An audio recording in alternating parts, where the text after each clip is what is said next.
And we are live. Hello, everybody. Let me mute myself over here as soon as we go live. Welcome, Stinky Eggs. I'm already in love with your comment. Yes, we saw that before we hit live, so thank you, Sticky Egg. Wait, oh, okay. There we go. Oh, there we go. Great. I've been eating. That's why we're late. I was hungry. We had to get our snacks and our drinks all together. Welcome, Bethany. I'm going to highlight that one. That's a great comment. And then welcome, Bethany. Welcome, everybody. If you're watching on the replay, as per usual, we recommend opening up the live chat. So sometimes it's not there right away. If the video is still processing, like on the back end, which is not important on your end to know, but if it's not there, it shows up a little later. We are testing out, I have a new setup and testing out volume stuff.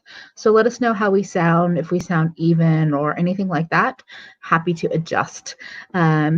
Welcome, Feffy. Welcome, V and Chris and Makeup Mukbang. Oh, that's amazing. And we have Olivia. Welcome, everybody. Thank you for waiting on us a little bit. And yes, don't forget to like the stream. That's a huge help. If you like the stream straight on out, it helps more people find us and help us talk anti-capitalist, goodness over here. Hey, Jennifer. Burn it to the ground. Hey, Adopt Don't Shop. I love their handle, Adopt Don't Shop. I know. Yes. Agreed. That's that ass on the floor, like no joke. Like just he's laying over there, like I don't know what he's doing. He's just like this, like paws out. For now. You know how it goes. I know he'll get up in a second and be like, "Okay, pay attention." Audra got fancy. Yes, I love the green and yellow. It's actually inspired by Emily, so like y'all. Thank you. I was like, okay, I'll wear my green and yellow as well today then. So I wasn't that colored rain, girl. always. I'm still dipping into, I have the Juvia's Place Tribe palette. That's still kind of new to me. That's a green dream.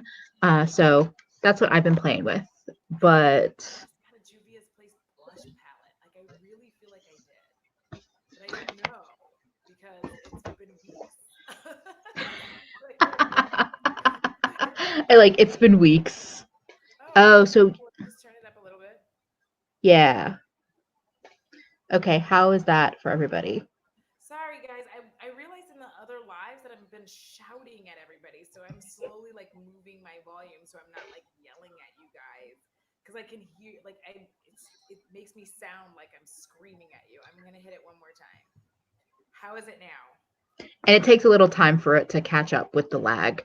And I'm on a webcam today, so you look fabulous, by the way. Thank you.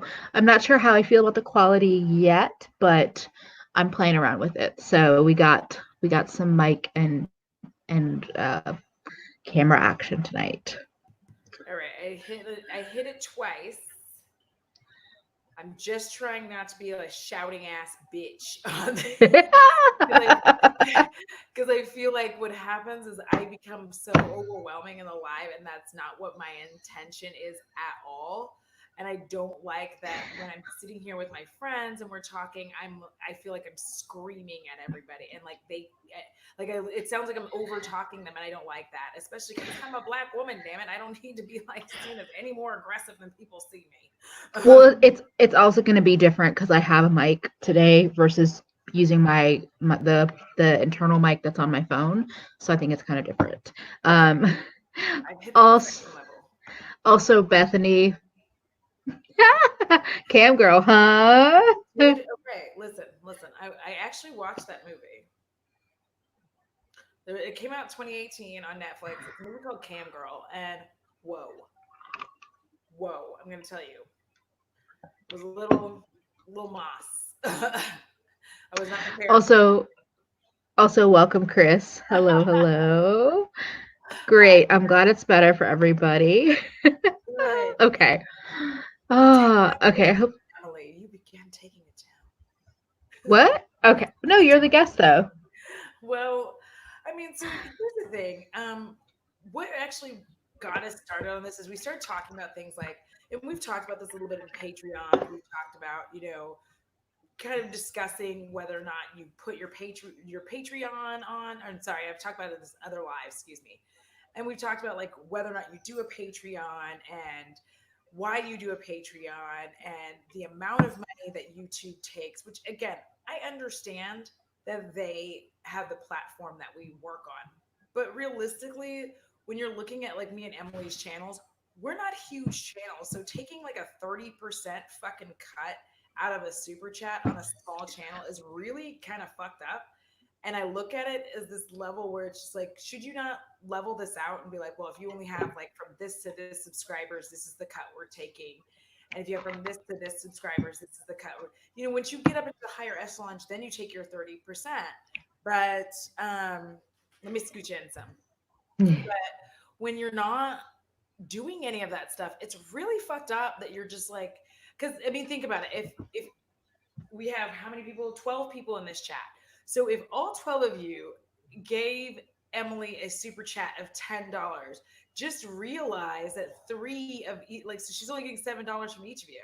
And 7 times 12 is like what, 84? So out of that whole thing, she got like $84. Yeah. And they took quite a bit of money from her. So it's just really like, it's the reason we talk about it isn't because we're greedy bitches, because I'd love to be a greedy bitch, because if I was a greedy bitch, like, man, I would, girl, I wouldn't even be here right now, because at 21, I would have married some rich asshole in LA when he was trying to do a tax shelter. Facts. So I'm telling you that, like, Fair. yeah. So it's the reality that you're on this platform and we don't have any other platform to be on. So I mean, Yeah. I hit it twice, so I'm hoping that's up a little bit Wait, more. Chris, do you mean the ratio is off by volume or by money? Just want to make sure. Yeah, because I don't want to be shouting at everybody. Oh, actually, that's a great idea.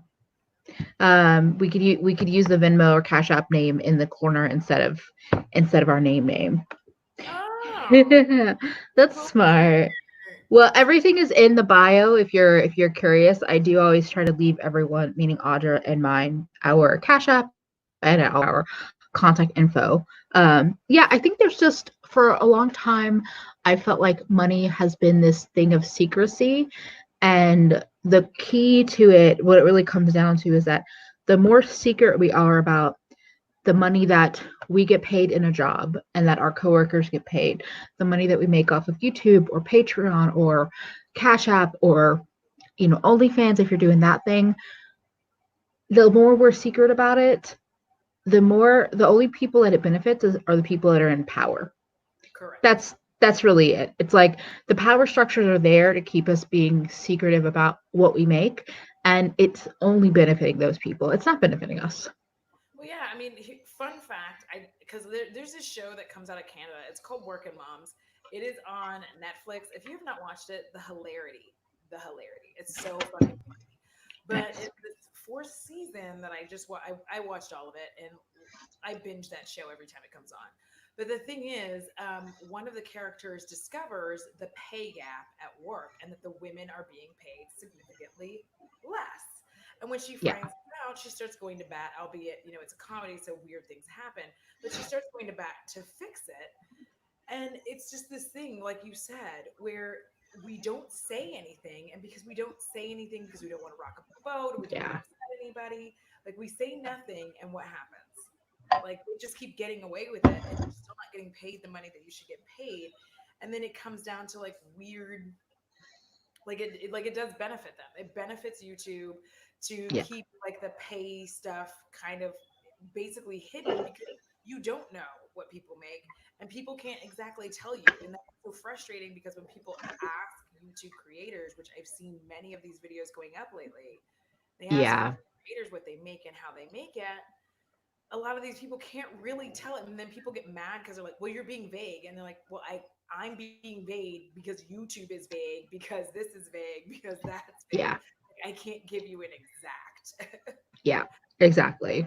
It's like you can see, specifically to YouTube, you could see your CPM, which is the cost per 1,000 views, but that can change from day to day, week to week, month to month. So even for me, so I was monetized right around mid-January. I got my first payout, I think it was through April 1st, but I got it like April 15th.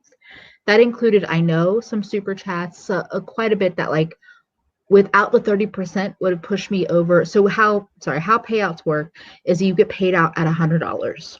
So I got monetized mid-January. I'm not going to get any money until I hit at least $100 in their monthly cycle. Like, Yeah. so in 3 months, basically, yeah, in 3 months I made $100. If I'm thinking about it right, probably only about 2/3 of that was actually AdSense. Yeah. So in the amount of videos that I put up in 3 months, I made $60 in AdSense. That's Mm-hmm. like that's not a lot for the amount of work that goes into every video. Yeah. Um, I oh, definitely hey Kara, hey mascara cakes. Um, Vision of You said she was standing her green looks. oh, thank you and welcome. Also, I love Bethany. No one needs YouTube as a pimp. And that's really what it is. They're like, oh, no matter what, we take our 30%. Yeah, bitch better have my money. And welcome Yolanda. Yeah, people get straight. Feffy says people get straight up aggressive to creators about, but why won't you say how much you make? And so annoying because we've been told it depends. Yes, because okay, so if you've seen like Smoky Glow and recently Jen Loves Reviews, both have done videos like talking about how much they make on YouTube. And to a degree, like this is a thing that I actually don't agree with, and it's nothing against them. The reason I don't agree with it is because at no other job do people like say that to you. Like you're not like, oh, I'm an engineer, and then the next thing somebody says like, how much do you make? So like because nobody actually says that. They just like people just kind of calculate and go like, okay, well maybe they make like such and such, they have a nice house. But there's something about YouTube that makes people think that they are entitled to know exactly how much you make. And I'm not saying that, it should be a secret. The problem is people don't know. It changes month to month. Emily has a video fucking blow up one month. Like that month may be awesome, but the Yeah. following month, if she doesn't have a video that does the same, then it won't be like that. So it's kind of this like roller coaster. And then when you look at that and apply it to our real lives and how like, I mean, this is my real life too, but I'm just saying like your corporate Yeah. structure life, if you apply it there, you start to realize like how much these folks are taking out of you. They take the shit out of you and then they just keep expecting you to keep doing work. Because if you think about it logically, like for you to work an entire year doing your job without any problems, and they're like, okay, well, you can get a 3% increase. You're like, wait, 3%? Like, I mean, really, like, start thinking about what they're doing Yeah. to you. Like, that is not even in line with how everything else around you is increasing. Yes, That's it doesn't rough. even match inflation. It doesn't Yeah. even match like yearly inflation. Also, welcome Karen F and Karen Harris. And I haven't looked into it exactly, but I do know that yeah, everyone just says that you can't.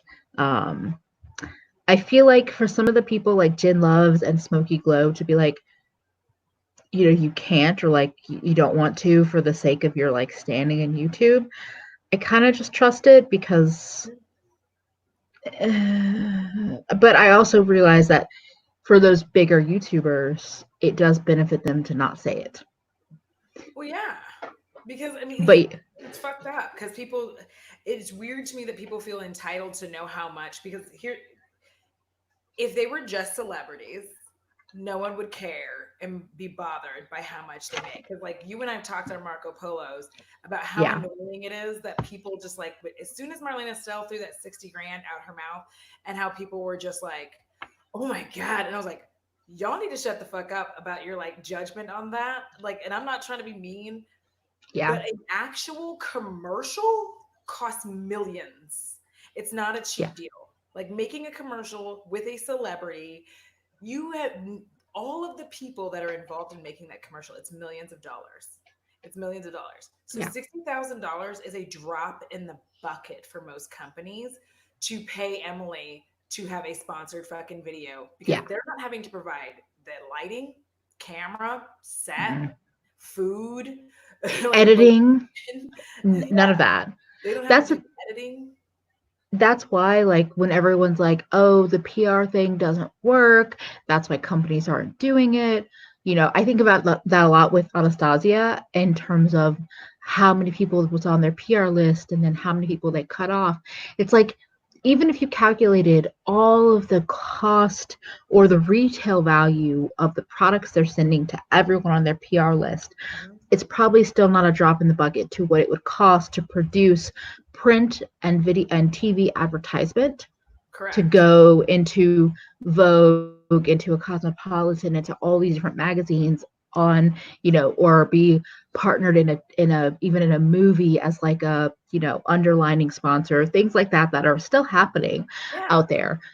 It's so much cheaper, and so I think it's really frustrating. Like we're talking kind of both like two sides of this thing. We're talking corporate job, you know, 9-to-5 life, and then we're talking YouTube. I think in terms of YouTube, it's really frustrating because it instantly undervalues all of the work, whether you like a person or not. If James Charles is the person that was charging $60,000, I have no idea if he was. I'm not a huge fan of his, but also go him for making that money because that's the market rate, I guess. That's the rate you can get. And then Vision, you said also most people don't consider what full-time YouTubers don't have, like paid time off if they need to take individual health insurance, filing taxes, maternity leave. Exactly. And that brings up like why you have so many YouTubers constantly apologizing for not having content. Like they're apologizing because they don't know what else to do. Because when most of us had jobs beforehand, or like regular jobs, or still work jobs that you work from home, right? But the thing about it is you also do this. And so when you don't have content in time for people, you feel like you're letting everyone down. And so you have to come through and apologize.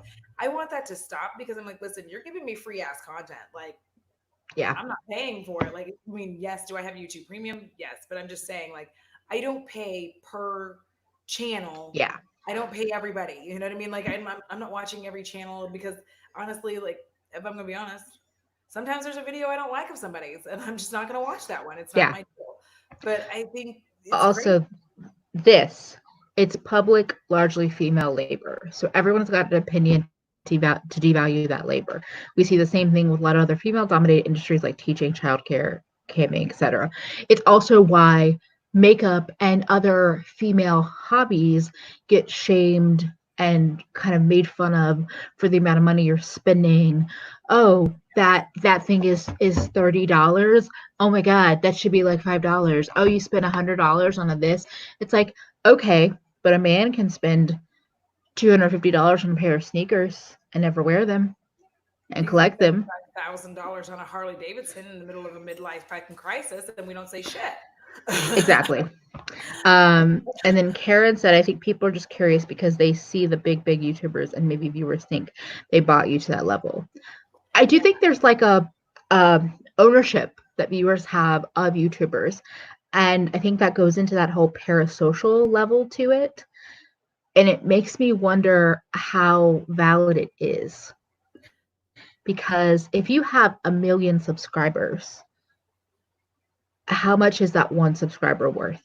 Realistically. Yeah. When you have 10,000 subscribers, that one subscriber can be worth a whole lot more. Actually, this is something that I think Amy talked about this. So Amy Loves Makeup posted a video yesterday, finally touching on what happened to her with her first collaboration and how it, like a little bit of how it went to hell. And she talked about how, like, if you have 10,000 subscribers, but 50% of those subscribers are truly connected to you, Yeah. That can be a bigger impact on a company that you're collabing with than if you have 100,000 subscribers and only a very small portion are connected with you.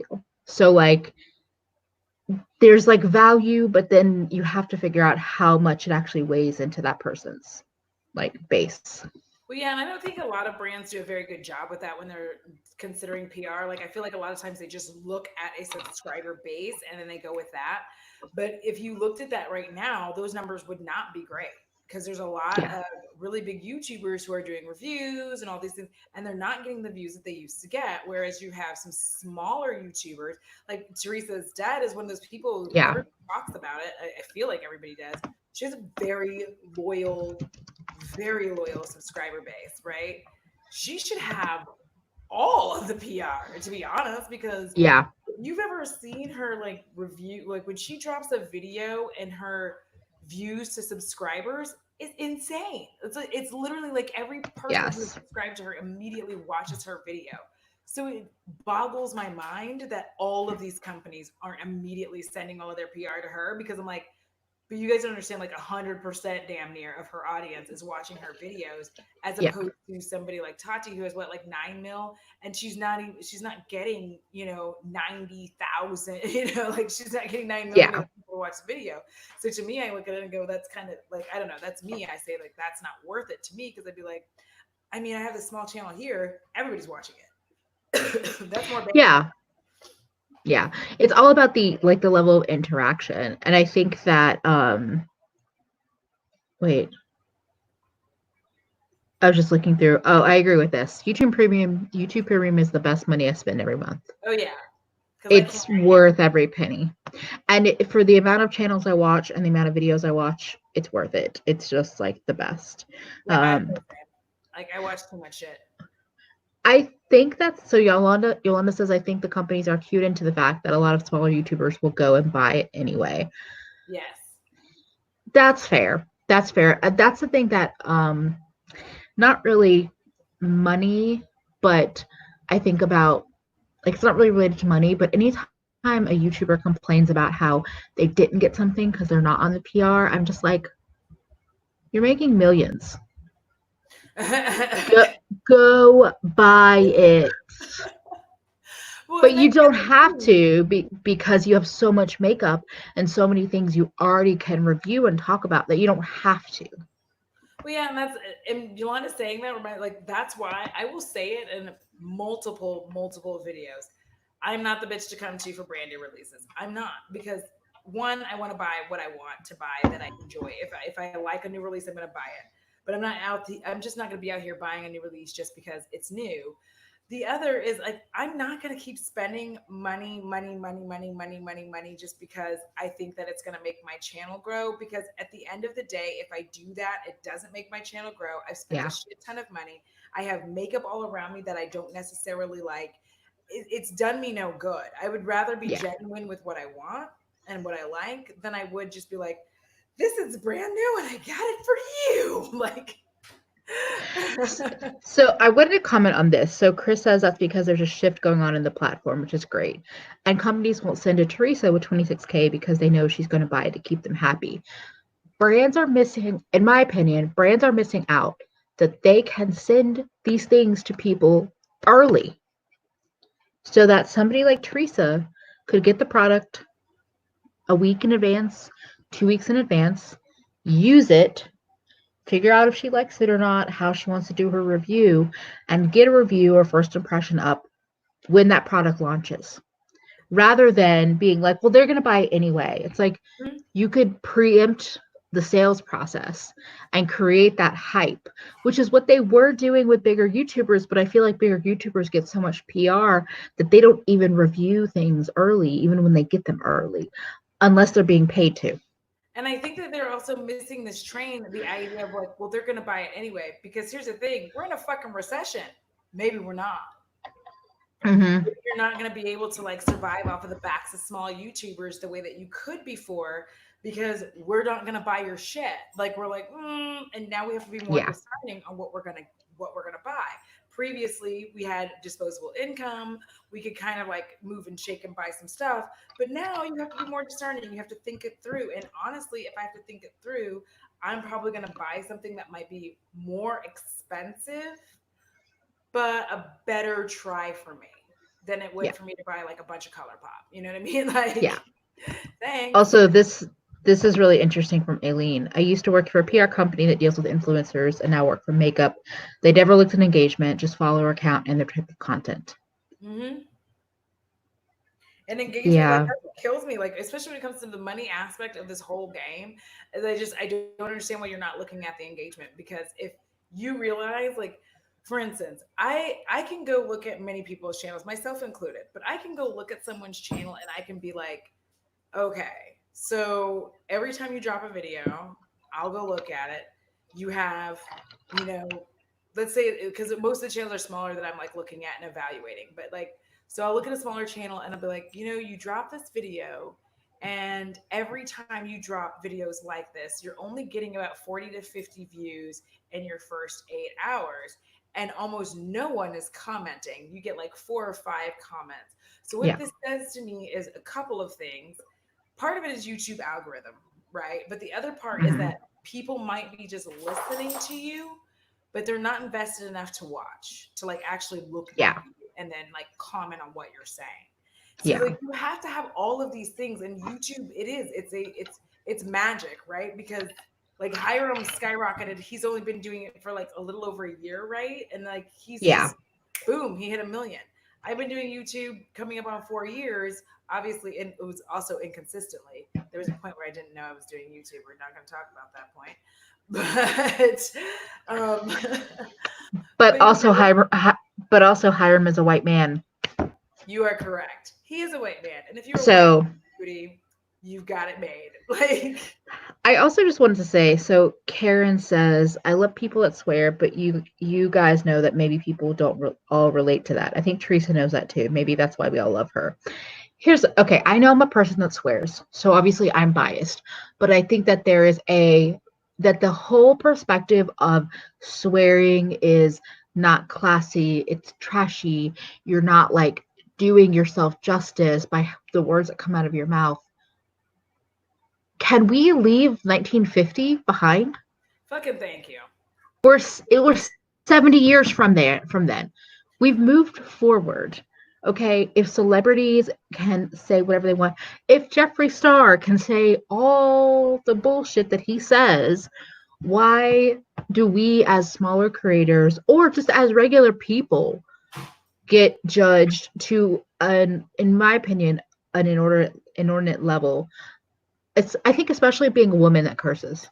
Thank you. Specifically, being a woman is what bothers Yes. people about me saying, like, if I say fuck every 17th word, it's like, she has such a trashy mouth.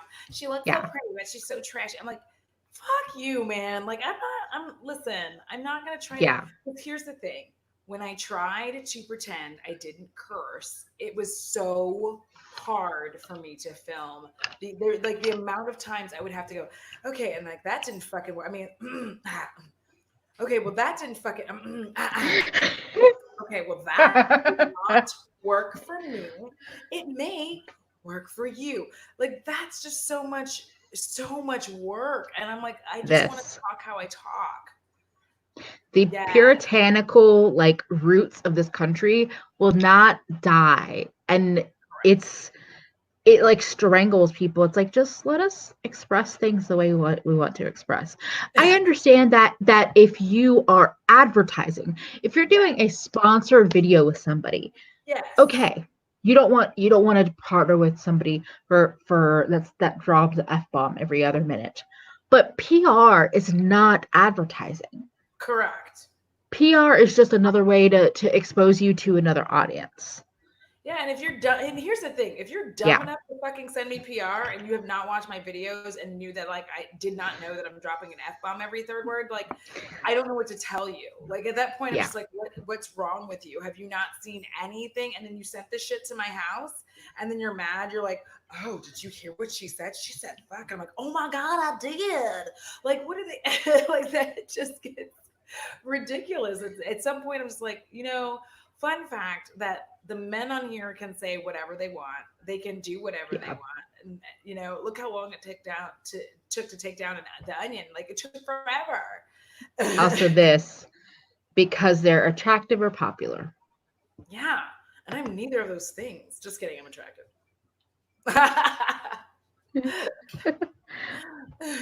That's true. One of the top influencers in my country literally got famous because she was pretty when post selfies. And she Mhm. started getting brand deals. Yeah. But I do think there's a difference. Karen was saying that that's advertising, but there's a big difference between a sponsorship and PR.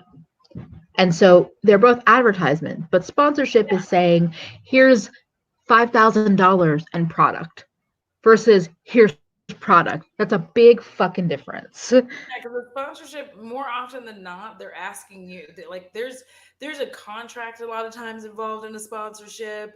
There's specific wording that they want in a sponsorship. There's shit that they want, and you have to deliver that shit. Yeah. But when you just like, if you just sent me, like, for instance, if Milk Makeup, like, I got these for my birthday, whatever the fuck. I have this. All right. So if they just randomly sent me this shit to my house, and I was like, oh, and I tried it, and I was like, Milk Hydro Grip Primer. Grips to your fucking face. Like, if they didn't like that I said it that way and they were upset, then they would just stop sending me PR. Done. And they would never sponsor me in a video. But the fact that YouTube is going into sponsorship, which is another thing, like getting into that money bag, the fact that they've started doing all this censorship in the past couple of Yeah. years, that's not what YouTube was about. And I'm not saying that, like, oh, you can't. But the reality of the situation, like, parents, as a parent, you have to be watching what your kid is doing. And I'm not saying you can watch all of it because nobody's fucking perfect. My mom No. wasn't perfect, but I'm going to tell you, my mom knew what I was watching. And I know that that was like the 80s, but she knew what I was watching. So you can't keep trying to like make all of the media parent for you. Done. Yeah. Like, you can't keep asking them to do it because it's ruining all of our good shit. But I would just say, I don't think it's even the parroting thing. I think it's purely just about the money. And Yeah. the point is that these big corporations have those puritanical roots because that's what makes them the most accessible. So they're the ones saying, we don't want to put advertising on anyone that curses. We don't want to put advertising on anyone that talks about sex or anything else. So now YouTube is just saying, well, it's easier to just to not monetize those channels or those videos at all rather than trying to pick and choose, because we'd rather be able to take all the high-end advertising that we could take. I also Yeah. hate this when men are like, oh my God, calm down when you drop the F-bomb. And I'm like, fuck you, motherfucker. I I know. just felt like saying the word fuck. And then, like, Olivia even brought in like Shane Dawson getting PR from Cleonda when, even though, and that's the thing, like, white Yeah. male in the sphere who isn't even actually in the beauty anyways. I'm not gonna fucking get on my Shane Dawson tip because I'm gonna upset people. But We should do another one of these because I'd be happy to thank you. upset people. We We'll just definitely, warn them ahead of time. but it's very annoying because yes, I've watched Britt Clark and Emily and fucking Kara C talk about them forever. Where the fuck is their Yeah. shit? Like, where is their comeuppance? And I feel like there's one of the things that's annoying about being a small creator is like, you're a small creator and then people just take from you, and then brands use your back and then they don't want to pay you for it. And I understand it's a Yeah. business thing. I'm not a fucking idiot. I'm not like, oh, but at the same time, it's like, if you knew that you got your fucking stripes because of Emily's original fucking video, then you need to compensate her ass for it. Like, even if you just send her like a bunch of free shit being like, if it wasn't for you, then Tati wouldn't be talking about my shit. Like, just acknowledge where it came from, because that Yeah. really bothers me that a lot of these brands don't even acknowledge where the fuck they're getting their stripes from, and they just act like when they get up high that they're like, we've always been here, and you're like, no, you haven't. Exactly. Oh my gosh. So Bethany is like, I'd be with you on the Shane thing. And Diana, no, please. Let's just get on to the Shane Dawson topic. I also want to see the world burn. I mean, it's our 5 for 5, and we did talk about money, so that was one of the 5. We talked about YouTube money and corporate money. Yeah.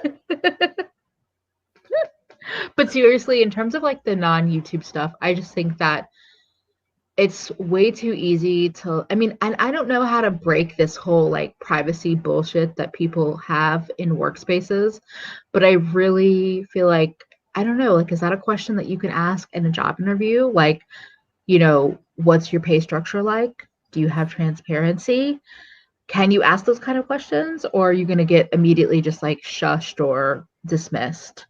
It's going to be shushed. And here's a fun fact. It's any place that I have worked, I have never actually had like an NDA saying I couldn't say what I made. Yeah. But they always strongly discourage you from speaking with your coworkers about how much money you make. Like every time it's like raise time or whatever, they strongly discourage you from speaking about it. And what I found interesting about that is that it's so, like you said, it benefits them. If I don't, like me and Emily Yeah. were in the same company, if I don't tell Emily that I am making $56,000 and she doesn't tell me that she's making 62, neither, and like we started at the same time, Yeah. neither one of us know that like where the pay should actually be. So the corporations get the fuck off on like keeping Yeah. everything low because they're always changing what the pay looks like, but Oh, they don't change it well. yeah. Well, and the other thing is that, I think of this as like being a woman in a workplace. For me, it was, and it's not even just because I'm a woman, but it's just like, well, it's the way I was raised, which is very much the kind of training that women get. I don't like confrontation. And I don't like having, and I personally don't like having the hard conversations of like, hey, I deserve a raise and this is what I deserve. Whereas men will oftentimes just easily walk in multiple times a year, ask for a raise. And so all of a sudden, a guy that started maybe 2 months before you is making $20,000 a year more than you because he took the effort, or the not the effort, he had the gall to just ask for it. And also, more often than not, men respect men more. So if your boss is a man, he's going to be like, sure. You as a woman walk in the door, ask for more money, they're going to be like, well, we have this and we have this and we have this going on, so we really can't afford it right now. Yeah. And They always because you don't know Chad, the desk over motherfucker, got a raise a week ago because he asked, you don't know that the money is there. Yeah, and the thing is, it doesn't even matter if anybody got a raise, or if you are a woman and you walk in and you try to get a raise, they try to play on the fact that you are a female. And Mm-hmm. like you said there, they have all their bullshit excuses to make you feel like you just need to walk the fuck back out. If a man walks in and says like, "Hey, I've been doing this, this, this, and this. I've been working overtime. I've been doing da da da da. I deserve a raise." They're like, "Oh, we don't want to lose Chad," and then they're like writing his shit up. They think that we're all gonna stay, and like that's why I've reached a level where I'm like, I'm not. And what's crazy about this is these very same corporations have like higher ups, like upper management, that will say some dumb shit like, these kids don't have any loyalty. And I'm like, to what? Loyalty to what? To the fact that you've held hostage their health insurance, to the fact that you hold hostage all of their raises, that you work very hard to make sure that you can't fucking pay them, that they don't have good paid time off, good sick time. Like, why should they be loyal? Yeah, exactly. That whole like, oh, there's no loyalty anymore. It's like businesses stopped being loyal a long time ago. Thank you. So fuck all that. Um, yes. Like, punch y'all snatch that 401, Oh, snatch the pension and oh made my it a God. 401k. And the amount of companies that and workers who try to berate you and educate you on how it's to your benefit to not talk about money and salary. Bitch, please, I'm not stupid. Thank you, stinky eggs. Agreed. It's the same way that they try Uh, to like stop people from talking about unions in a lot of logistics jobs, because they know, like, it's amazing to me how many people do not realize that unions are the reason we have a 5-day work week and that it's 40 yeah. hours a week. Unions are the reason for that. Like, and I'm not going to get on my super soapbox, but I'm just saying that's why this exists, because of unions. Oh my. Okay. As a single woman who has no plans on having kids, does not want kids. I do not want kids. The amount of people, especially men, that get away with this, well, they give you the BS like, well, he has a family to support. Like, that has nothing to do with being paid equally. The Correct. fact that he's supporting 3 other people doesn't mean he should get paid extra for that, because guess what? That's not a question that you should be asking in the interviews. Well, You yeah. shouldn't fucking know that. So why does it make a difference once you're hired? And it falls into that same realm where if a woman is pregnant, it's not Mm-hmm. congratulations, it's she's not going to work hard anymore. And if a man says my wife is pregnant, they're like, oh, he has a reason to work hard. Like, it's a weird thing. I'm like, what the Yeah. fuck? I like how everyone's reacting to the Chads. It's always the Chads and the Brides and the Brats. Chris, I'm sorry your son, 805 Bird, was saying that her son's name is Chad. I'm sorry. I made fun of him. All right. My company feel like that too, and discussions pay cause a lot of tension because people like Chad level competitive. Jennifer says, Jennifer said, I know I work with younger women mostly and I have to bite my tongue remembering I'm not trying to start a revolution. I mean, it is because I look around. So, for instance, when I was younger, I used to lease apartments, right? And that is a primarily female driven profession at the lower levels. At the upper levels, it's not. But at the lower levels, it is. The lower and kind of mid levels, it is. The pay is garbage. And it's a weird thing because, like, of course, this is back in my days when I was young, which was 20 years ago. Let's not get crazy now. But 20 years ago when I was young, it was $10 an hour. And the thing was, you worked more than 7 days a week, oftentimes.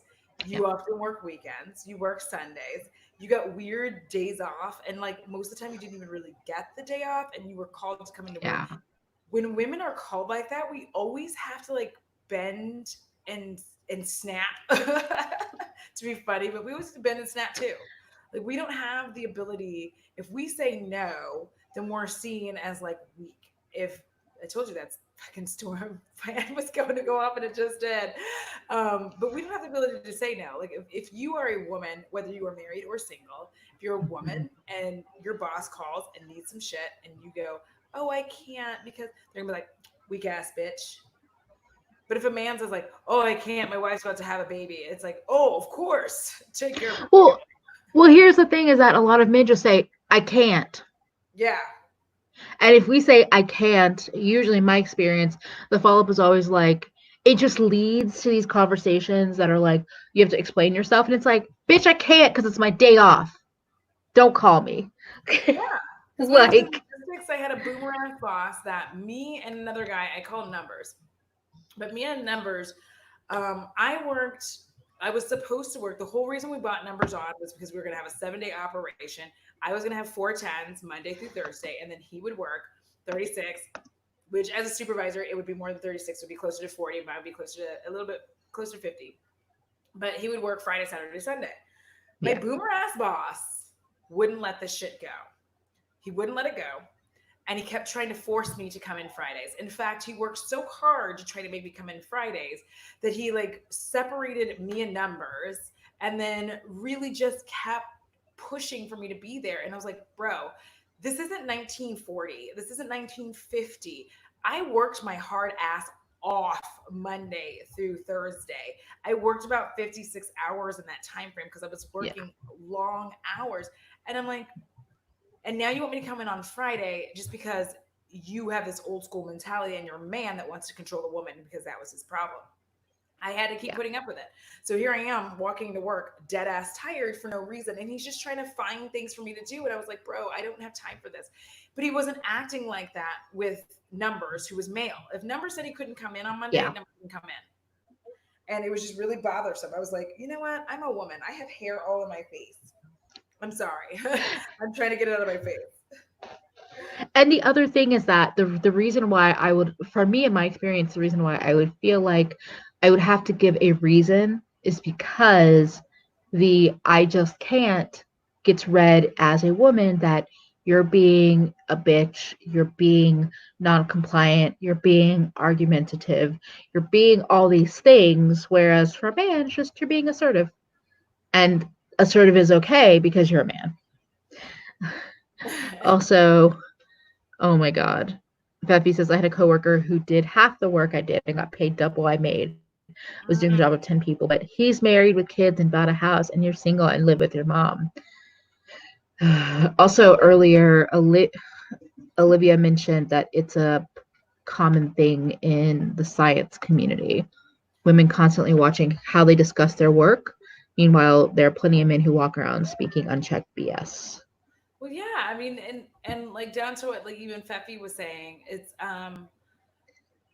that mentality. Well, you're single. Like this shit has caused. Like I know women in logistics who are married. They do not wear a wedding ring. They don't discuss their husbands, their wives. They don't talk about it. They don't have pictures of their Yeah. significant others.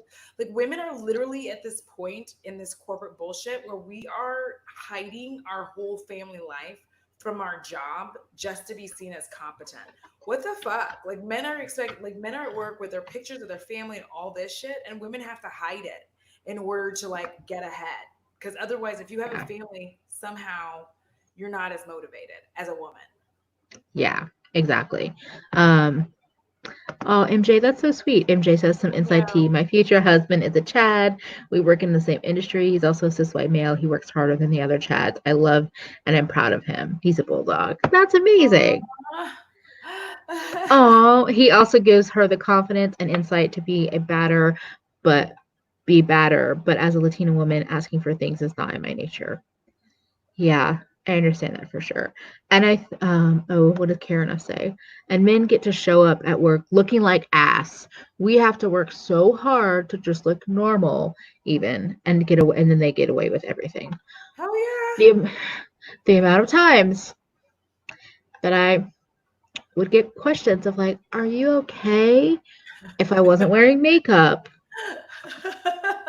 and I was just like, "How many ball sacks do I have to punch for this to stop?" Because I will punch them all. Yeah, I mean, it's just it's so like it's obnoxious that no, like especially as a woman, if you don't feel well, it's like the fact that you have to even be like, it's not my period. I'm actually sick. Like, can I? And even if it is my period, fuck you. Do you feel Seriously. every month? No. Do you get cramps? No. Don't come at me with this bullshit. Like your body doesn't do any of these things, and you're trying to be a dick about like me bleeding for a few days. Like, there's nothing. What do you want, bro? Yeah. Like, I'm trying my best.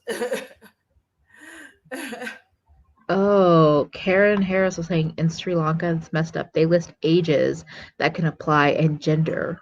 What? Oh, Really? oh I that was is watching a messed very up. terrible show that's hosted by some, I guess it was like a huge Bollywood Hey, star hey, in hey, hey. Sri Lanka, but oh my God. It's not Sri He just Lanka. walks across my keyboard. I'm like, you're going to shut down this window, and I'm going to be so mad. I thought I was going to talk about this show. I'm not. It's called What the Love on Netflix. It's horrific. But I've seen that though. It's very weird because that one is more it's India, and so they're like just talking about kind of how cultural norms haven't changed and all this kind of stuff. But they're doing a very poor job of it. So it's very interesting. But it's very upsetting that like if you look at even our core our structure, like right now they're wanting people to go back to work, and for what? Like why do they want Yeah, people to go back to work? It has nothing to do with us. Like no. they don't want us to feel better or whatever. They want us to go back to work because they want everybody to get off of unemployment, and they don't care about us. They don't care if everything goes Yeah, wrong. They don't care. They don't care if like 50,000 of us are worth losing as long as we get back to work. exactly. They don't care about the value of your lives. So they're just like, that's fine. Go back to work. Also, yes, Eileen, can we talk about how a woman is portrayed when she makes more money than her male partner? Yes, you mean like a stone cold ass bitch who's mean and evil and treats him like he's a puppy, and that's not at all. Like Yeah. the whole point is like, and I don't know if you've seen this, Emily, but like in any movie where she made more money, she always treated the man like he was nothing more than like a small whipping dog for her to be like, and can you get this? And can you get that? And I was like, I was gonna say the word I was gonna use is that she eviscerates him. yes. She She completely just destroyed his manhood. also, hey Kara, Hey, welcome. Kara. Yeah. It's just it doesn't make any sense. Like it doesn't make any sense. It's just like why everyone wants to ask. It makes me think of in any kind of non like man woman cis relationship, there's always a question of well, who's the man and who's the woman? Yeah. It's Maybe weird. we're both women. Maybe we're both men. Maybe we're both non-binary. Maybe it's a fucking outdated thought and shut the fuck up. Well, yeah, and I think that that's honestly why in the LGBTQI community they started saying top because having to constantly argue over like who's the man, they just nobody wanted to keep having that argument. So I Yeah. feel like people just started to be like, well, I'm the top, and not necessarily saying like I'm the man or I'm the woman, but I'm the one that's Yeah. just like on top. And Yeah. because if two women together, they're both women. No one's the man because if you wanted a Exactly. man, they would have one. So it's like, There's a reason why there's not a man in the relationship. thank you, They don't want it. thank you. Like when I'm dating women, I'm like, Also, yes, that's refreshing. It's sad to say that's refreshing, but Kara C said, I make more money than my husband. Thank God. He isn't one of those weirdos who gets threatened by that. yeah. Yeah. I mean, That's the thing is it's either that the media portrays the women as these like terrible eviscerating people in the relationship, or that the man is just like weak and not worth anything because he's not making as much money. yes, Bethany, I'm also exhausted of games. Although I've had them. Yes. Mhm. Oh, wait, there was a comment earlier, speaking of Bethany, asking if we were going to have an after party to discuss your evening last night. Oh, uh,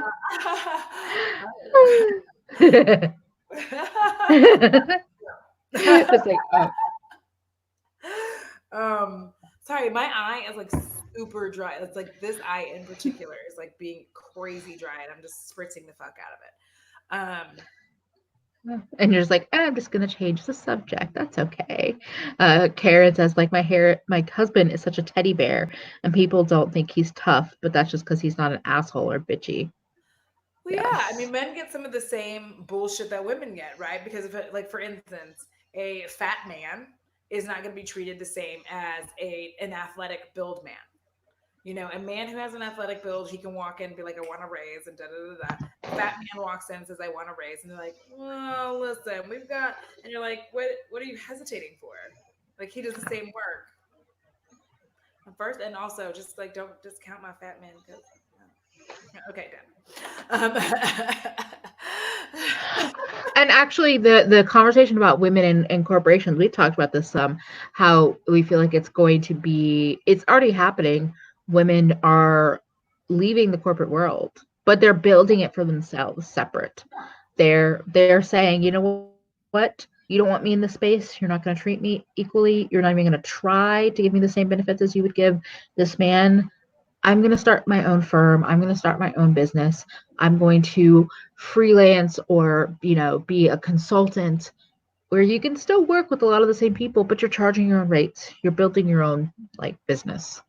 Well, yeah, and that like kind of brings us into, while like I said, these corporations are happy, but also they need to be worried because during this time, people have discovered that they can work on their own. And people started doing things like, as many people might dog it out or whatever, but people have really made doing food delivery a career.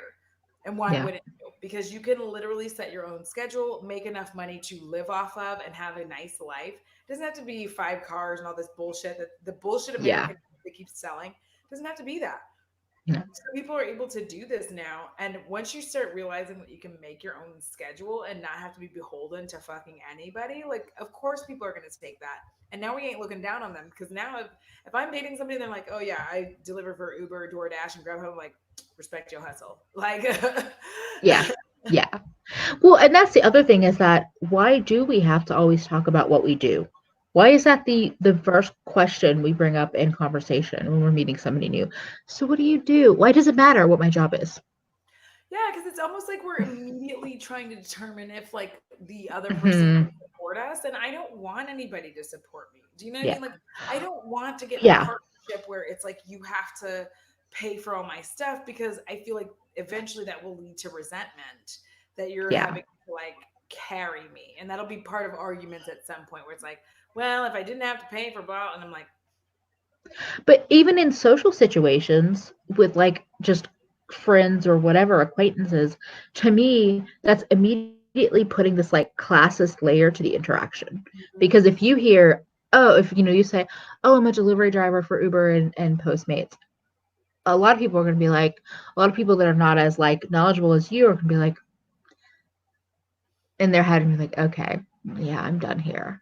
And yeah, like want to talk to somebody else. Why does it matter if I work at a bakery or at McDonald's or as a graphic designer? Like if I'm paying my bills and I'm a happy person, why does it matter? Like yeah. at least in these social situations. Yeah, and when we Marco Poloed about it, and I did the math. So when I did the math, I came out to you use approximately 13 of your 24 hours doing work related stuff, from getting up to go to work to driving to work to driving home. That's all work Yeah. related stuff. And then what did I do the other few hours for? Oh, 8 hours for sleep, and that Yeah. leaves most people approximately 3 hours. 3 hours that belong to you. And looking at all of this stuff that's happening right now, I don't understand that because you could literally add 3 more hours to the regular person's hour just by not having us drive to and from work. But we make Yeah. us go because it makes them feel good. And I think this is very true. Our job is supposed to be our vocation, our calling. So we're somehow supposed to be defined by it, except most people don't have the luxury of doing what we want. Correct. We do. And I've been thinking for a while now, I'm like, I would be okay. I would be fine with just having a job that doesn't make me want to die. Like that I'm okay with doing, that I'm fine with doing, and having, but not maybe doing it full time, and then having something like YouTube that's a side job, a hobby that makes some money. Because if I can just make the money that I need to make, and again, I'm not going to be like, oh, any old job I'll do. Like, I understand that. I can't be that person. But Yeah. like data entry, I could be that person. There's a Yeah. lot of repetitive task jobs that I could be that person and just like zone out, get the work done, and be able, for me, the thought of that kind of work is being able to actually leave it at work, which is what I struggle with. I struggle with not being able to leave work at work. So I like and I don't know how else to fight it besides just getting a job that's like a little less stressful. uh, oh my gosh, there's so many good comments. I Our know. success is tied to the types of careers we are quick to judge people based off that information. Yeah, we are. Yes, the commute should be counted as hours worked because you're doing Yes. it for the job.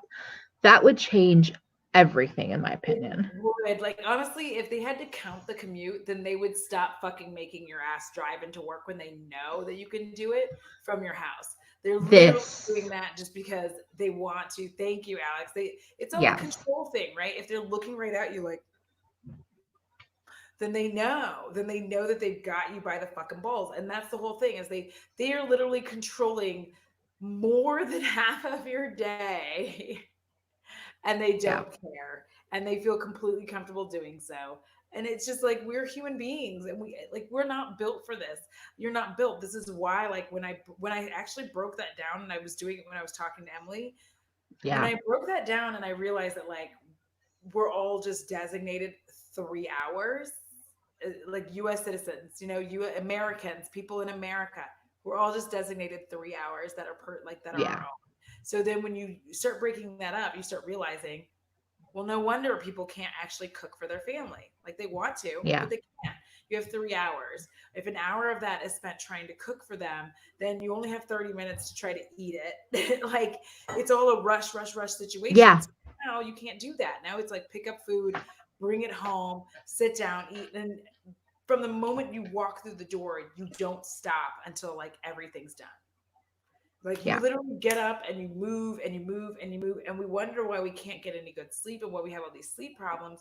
Well, how fucking low. We don't you don't even stop moving. Most of us don't have a moment to just think to Yeah. ourselves and be by ourselves till like 9:30 at Yeah. Exactly. And yeah, it's like either you don't do any of the things that will help you feel better, or you don't sleep as much, which is not going to help you feel better either. So like, also Visions of You says Finland has a 30-hour work week. They had studies to show they're maintained the same and or increased productivity. night. That's Easily great. you could do the work that you're doing in 40 to 50 hours and 30 hours, because we've talked about this all the time. The standard office setting is built to waste your time Mm-hmm. between meetings and calls and people just stopping by your desk because they're walking around and all of this. It's like, can we just cut the shit and like, can I just do the work? Yeah. I mean, it is. It's designed to waste your time because just simply by driving into work, like you can't actually sit down and immediately get to work Yeah. because you're sitting here like all of the effort that I spent, the brain power, yes, it actually exists that you are using brain power to negotiate Yeah. traffic. So if you were in traffic for an hour getting to work, that's a whole hour of de-stressing that you're trying to do while you start trying to pretend you're going to work, but really you're like, I don't want to, I'm super tired. Yeah. And yeah, I don't. So Aileen said in my country, they have to give you a transportation salary on top of your salary. I wish that was the case. I wish. Oh no, this is the United States where they use everything they can to not pay you in any way Yeah, possible. Any way possible they exactly. can not pay you, they're going to use it. Every once in a while, they will, in New York City, some companies will have the transit. Basically, they take out the cost of the monthly subway fare out of your check, but it's also at a discounted rate because you're a corporation. So let's say it's $120 a month. I think it's around that now. It might be $80. And so, but that's still, you're still paying $80, but you just happen to get a $40 discount because of your company. Oh, yes. Diana says, I've met people who think their job title or their position in the company they work for is who they are. It makes them more worthy. And it's so stupid. I agree. Yeah.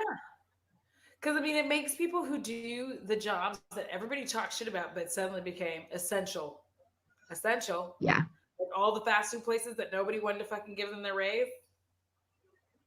Now look. Now look. Like these people became integral to keeping our country together.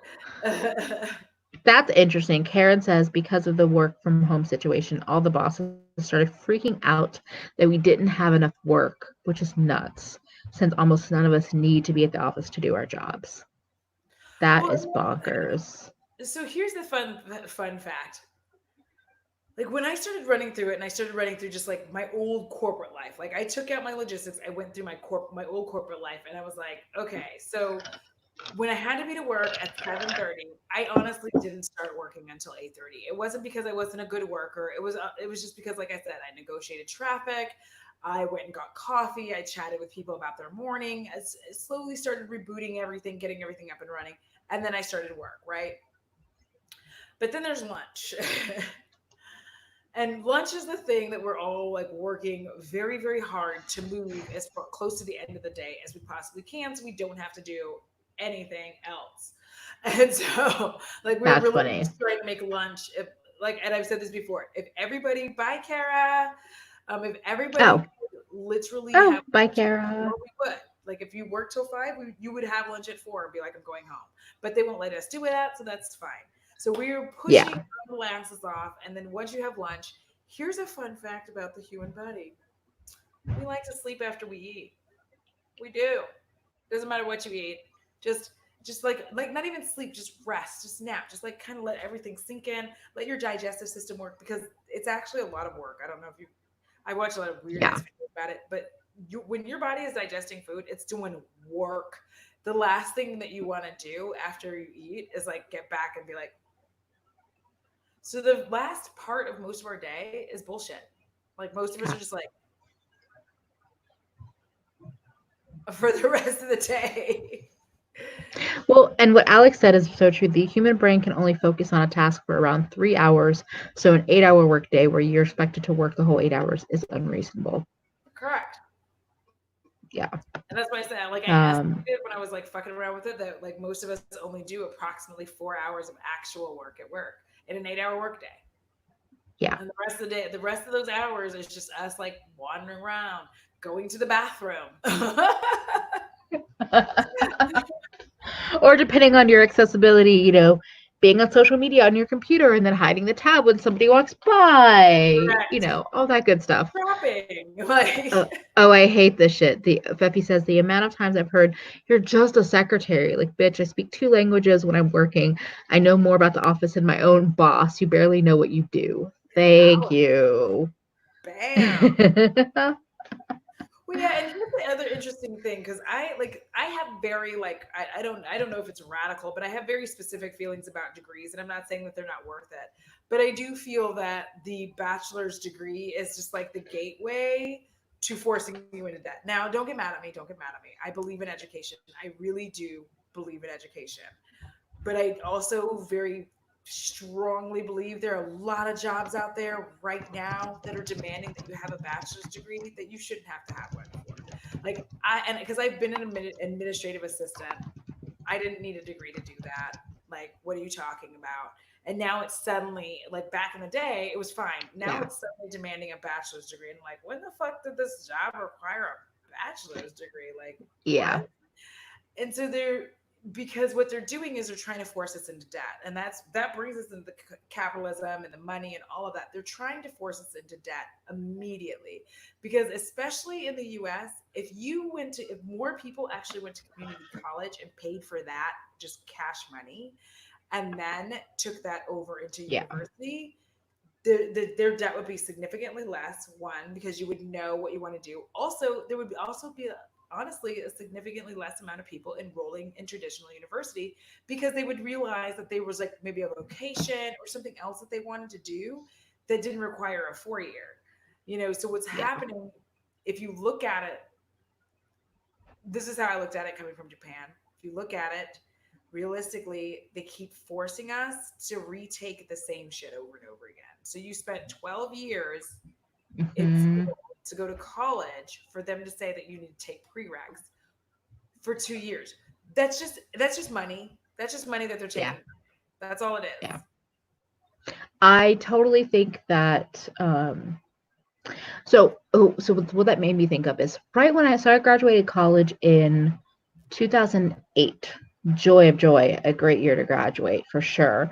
I was a little bit later than like other people that started when I started, but still, right as I was leaving, and with everything happening in the economy, there was this like undercurrent of people talking about how right now the bachelor's degree is pretty much like having your GED, and you're going to need a master's or a PhD to like get these qualified jobs. And I was like, why why are you telling swaths of people and putting it on job applications that now you need a master's to get Yeah, a fucking entry level job that's going to pay you $30,000 with a master's?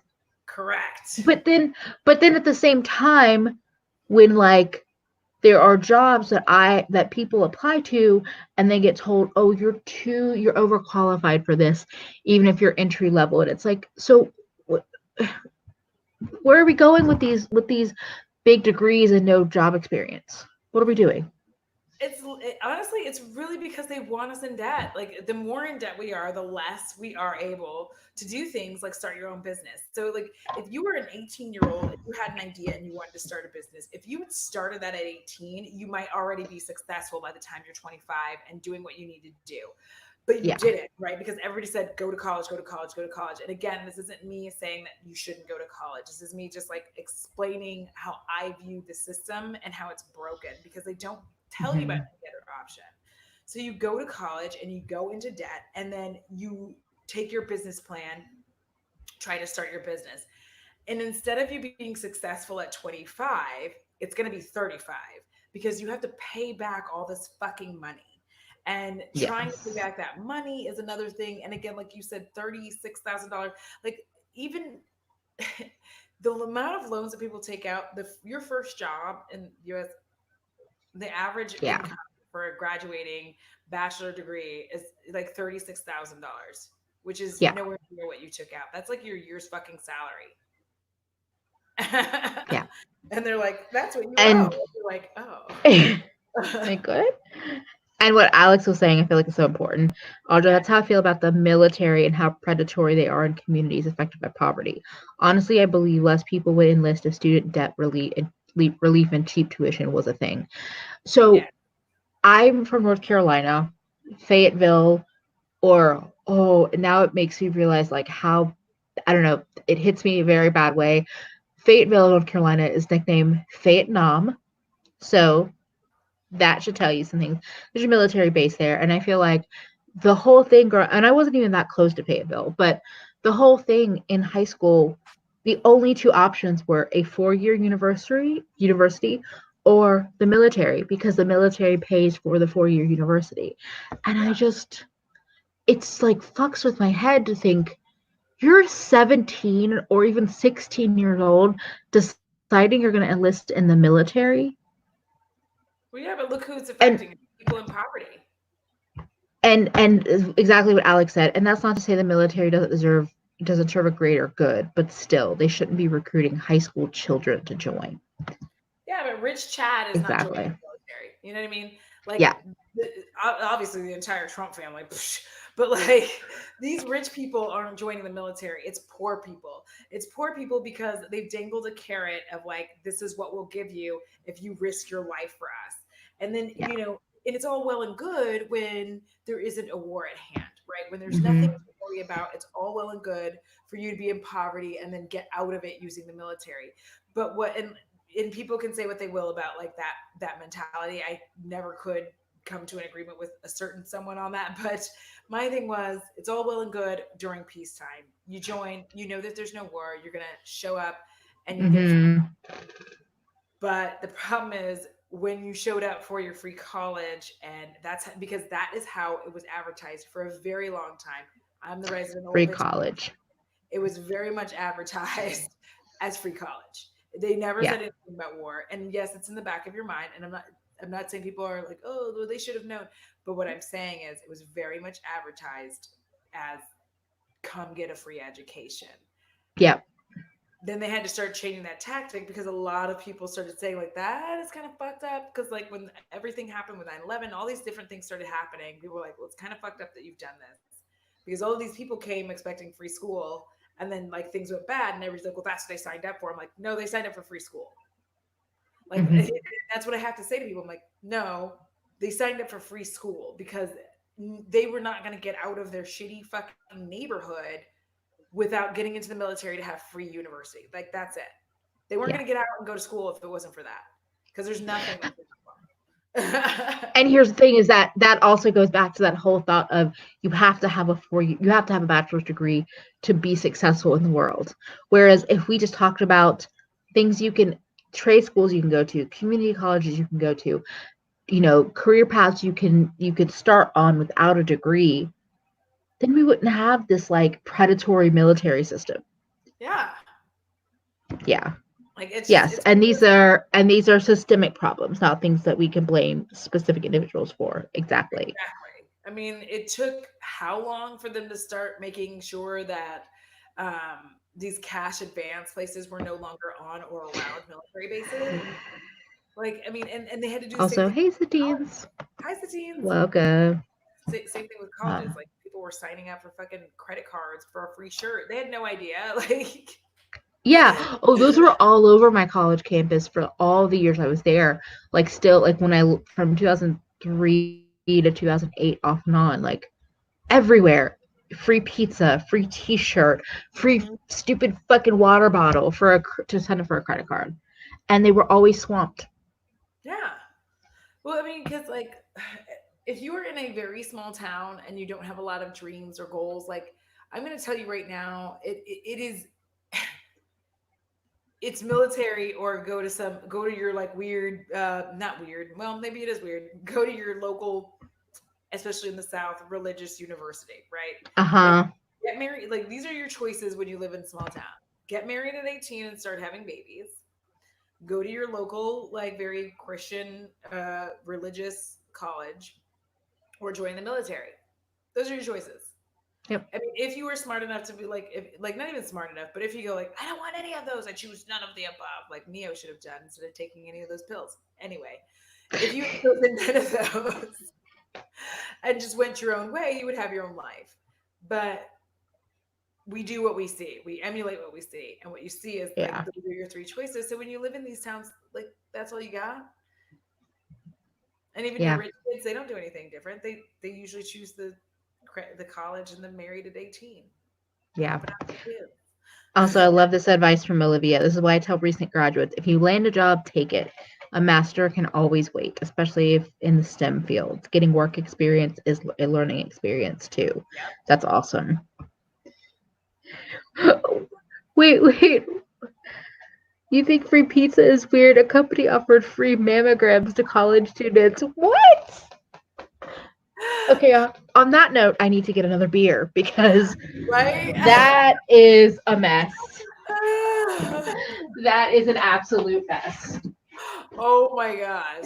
Yeah, I mean, but think about it. Young women, there are currently young women right now selling eggs for like 3 grand, maybe four, but it's probably higher now. They are selling their eggs because that's an easy way to get cash. They're not thinking about the ramifications of the future when they want to have kids.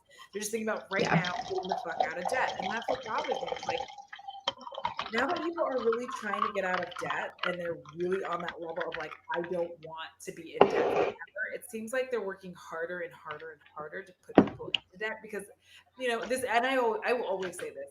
The longer you're in debt, the more you're worried about money and you're scratching and scrimping and trying to survive, the less you pay attention or can pay attention to what like bullshit this government is doing. So like, That's what I was going to get back to. It's like, because you say this to me all the time and it really has stuck with me. It's like, they want you poor or in debt or both because you're too distracted to pay attention to everything that's going on in your own government and in the world. mm-hmm.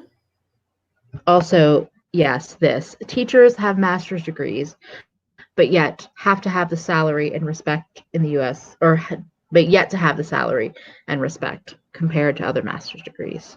Oh yeah, the arguments Yeah. that people make, like, well, they get all summer off. They don't get all summer off, by Yeah. the way.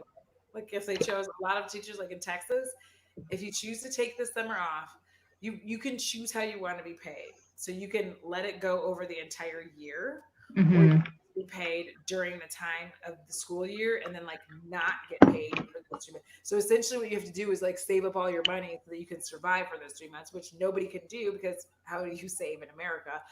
So what you actually Yeah. have to do is just get a summer job. Yeah. And yes, what Stanton Porn said, they can't have a voice in their government because they are too worried about meeting basic needs. Exactly.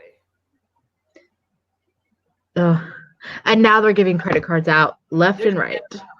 I get like that's why I said that. I said that a while ago. I said, listen, they're gonna be handing up. It doesn't matter if your credit score is 3, they're gonna give you a credit card. They don't care. When the economy tanks, they do this every time. Every time the economy goes into the shitter, you could have a credit score of -3,000. They're like, here's your credit card.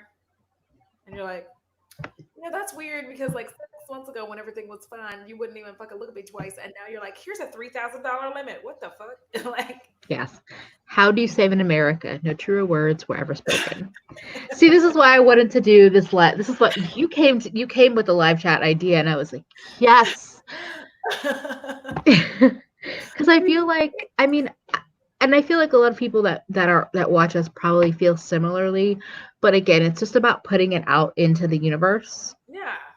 and being Yeah. like, this is all fucked up, and here are some reasons why. I mean, Jesus, the amount of times that these assholes try to tell us that we should have money and savings. And I'm like, and what do you suggest that I use to put aside? Because the little bit of fun money I have, I make sure I keep because realistically speaking, if even Dave Ramsey has said this, and I have issues with him anyway, but the point is, even Dave Ramsey has said, you can't just pay bills and live. You can't. You will lose your whole fucking mind. So like the ooh, shambles. Did y'all hear that? Oh, yeah. Getting a little rowdy over here. Just shook my whole house. But you can't, because what happens, and I've experienced this multiple times to be able to tell you it is in fact true. When you just work and pay bills and work and pay bills and work and pay bills, and you never spend anything on yourself, by the time you finally get fed up, you're like, I never do anything for myself. You overspend. You lose your whole fucking mind. And the normal, like, if you Yeah. kept $50, and we're just spending that on yourself, you'll be fine. But after we have our fun money, there isn't any other money. Yes. There's Also, no Bethany says it's time to build that bunker. No, we talk about this a lot. It's time to move the fuck out of the United States. yes. That's my long-term goal. That's a true That is my long-term long-term goal. goal. And I know people are like, well, you can't fix it if you leave. I'm like, I know, because I don't think it can be fixed, honestly. I think I it don't care. is. Alex asks, speaking of predatory systems, what are your thoughts on the fertility industry? I advocate for adopting and fostering instead of putting my body through hell, but in the US, motherhood equals identity. I have gone through that. um, so I found out roughly 2014, 2015 that I couldn't have kids. And there was a whole shitload of stuff that was done to find this out. What is so frustrating about a large amount of this, especially being a woman? That's actually why I have this tattoo here that says all is not lost. Because once I found out I couldn't have kids, it was very important for me to remind myself that I'm still a woman just because I can't have, like, it doesn't mean I'm not a woman because I can't Yeah. have children. But I feel very much like if you look at our system and how they've set this up, the fertility industry is honestly, it's kind of a fucking money suck and it's upsetting. And the reason I say that is because a man having trouble with an erection, insurance covers it. Okay. If a woman is Mhm. having trouble having a child or a family wants to adopt, insurance does not cover that. And it's very telling that dick pills, here's your money, but I can't produce a child, we're not giving you your money. And it's weird because they're the same people who advocate and be like, you have to have a child you don't want to have. Yeah. And yet they'll also turn around and be like, well, I mean, if you want to have kids, I mean, that's your own problem. Like, you should have to pay for it. And you're like, what? So I wouldn't put myself through that kind of hell. I understand people who Yeah. do. I get it. I wouldn't, because like that's not my identity, because it's a kind of a nightmare, and I know women who've done it. I didn't actually go through the Yeah. whole hormones and all that shit, but those who did, they weren't excited about doing it for their second child. I'll say that. Like they knew that that Yeah. was the only way that they were going to do it, but they were very, very upset about having to go through it again because it was nightmarish. Yeah. I know that Karen mentioned this earlier. So Karen Harris, and she said something else. My husband said the sweetest thing to me today. I told him I watched Desi's video and it looked terrifying. And he said, if we can't have kids, it wasn't meant to be. Because she also said earlier that Angelica, who is in Sweden, said that in Sweden they cover IVF, insurance covers it, but she was shocked to hear in the US that they don't. My thing is that like, that is the thing. But my thing with it's so frustrating that motherhood is like the main identity that women are supposed to hold from like a very, very young age. You're given babies as dolls when you're a baby. How does that make any sense? And for me, from a very young age, or I should say from like when most girls were getting their periods and all of that, I realized that I don't get a period. My body doesn't work that way. Like I'm a woman on paper, which is like the fucking worst thing that I just said ever. But I don't have any ability to like have kids. I don't make eggs, like none of that. It just has never worked. It never worked in my body. And so I from a very young age knew I was not going to be able to have kids. And luckily it wasn't like a loss. It was just like I didn't want them. That's cool. Like, didn't want Yeah. to be a mom. And here's the fun But thing too, but there's women it who affects you. they don't they don't want to do the other thing. They don't want to give birth. Like that Yeah, was the thing for me was when totally. even if I did want to have kids, like I don't want to do that. Like, and I knew that. Hmm. I was like, I don't want to. Like, if I want to have kids, I don't want to push a child out of my Yeah, I JJ. Like, said I'm that. not into it. Like, and I know that it seems weird for people, but I was like, I don't want to grow a human being. Like that whole thing seems very alien and foreign, and that's something I don't want to do. That should honestly not be something that is requiring the Yeah, amount of shit that it's requiring and the amount of money that goes into it. Because like yeah, for to get a surrogate, it's gonna be upwards of $150,000 just to have some, and you're and they're that's not even they paying in there. yeah. Like, Well, the other thing is that once I realized like how expensive it was to adopt a child, oh yeah, and how and that also like blew my mind because I was like, okay, so y'all don't want to cover IVF in insurance. You don't want us to have a choice to have an abortion safely and legally. So then those that want to be a mother but can't or don't want to carry a child can't afford it because or don't qualify because adopting is so expensive. What I the know. fuck? I just saw the like little math symbols go around your head. I saw And the it's been there for years and years and years, but it's like every time it comes back up, I'm just like, because I thought about that too. I'm like, if I ever felt like I wanted to have a child, if things changed, because that's the other bullshit they love to throw in women's faces. Oh, but you'll change in time. You'll regret it if you don't. Like in time, you'll want it. And I'm just like, if I did decide that I wanted a child with somebody or on my own, I would love to adopt. But I also realize I'll never have that money we is to be able to do that. Stampin our end. So she said if Uh-huh. child is a big deal, surrogate should get paid a lot. That's not actually even the issue. It's the brokering in between. So there's the brokering. Yeah. There's also the medical expenses that you pay on top of it. So it's not that they shouldn't get paid. That's not what I'm saying.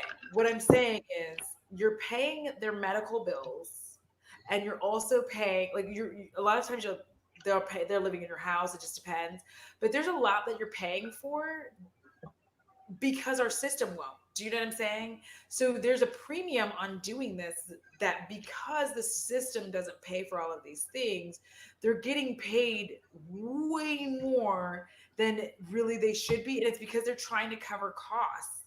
They're like, they know that they have to go to the hospital. They know that they're going to take care of all this. Because having a baby in Yeah. this country is upwards of 100 grand. Just like just having a baby. So just giving birth Yeah. is 100 grand, upwards of 100 grand to do that. So you already are like all in 100 grand with a surrogate just for their medical costs. And then you have to add on top of that them having the baby and all the paperwork and the Yeah. documentation. If you weren't having to pay the medical cost part of it, then it would be different. Like it would be something that most people could Yeah. manage and decide to do. But right now, it's like, well, I don't have $150,000 to pay this poor woman to like bear my child. Like Yeah. that's who I am. Yeah. Exactly. And I'll be right back, Um guys.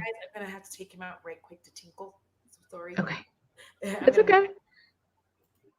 Let's see. Alex said, I don't think I want kids, but I also can't imagine having kids anytime soon while I'm still living at home and haven't gotten a jump start on my career yet. Here's the thing is like, I mean, it's kind of like what Karen said, what Karen's husband said, like if it's meant to be, it's meant to be, and if it's not, there are other options. And I think that the cost is still pretty high in and outside of the US, but I'm not 100% sure. I do know, like, I've read stories about people that have adopted internationally and within the US, and I feel like both of them talk about cost. And I think the cost also comes with like getting accepted or not getting accepted, sometimes having to like go see different kids or different children that you want to adopt. Like, just that whole process, just, I don't know, it sounds kind of devastating. Yeah, it's almost like a bunch of people are outsourcing that labor. Oh, yeah, you're right.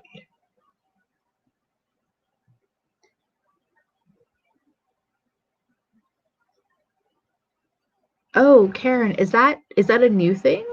Or is that like has that been around for a while? The fact that Sri Lanka is closed for international adoption. I didn't know that. Oh, it's sad. So you can't adopt a child from Sri Lanka, which is horrible because these kids get stuck in orphanages. Alex says, also when I vocalized to my mom that I wasn't sure that I wanted kids, she told me that I would make a great mom. Like I can still be a mom if I adopt or foster. Also, you being a great mom or not being a great mom doesn't matter if you want to be a mom or not. Like, doesn't make a difference. I just want a puppy. Oh, puppies are cute. Oh, yes, Feffy. The motherhood equals worth shit is so fucked up. My best friend has 2 uni degrees and is putting herself through law school, and her family is still like, when are you going to have kids? Oh, God, Karen. What the fuck? Karen says, weirdly, people just tell me they've always wanted Sri Lankan babies. And I'm like, okay. People are weird. Visions of View says, since women need to establish careers and live in a needed duo income home, now more women are having their eggs frozen, which costs 5K plus and not a guarantee. The whole fertility industry.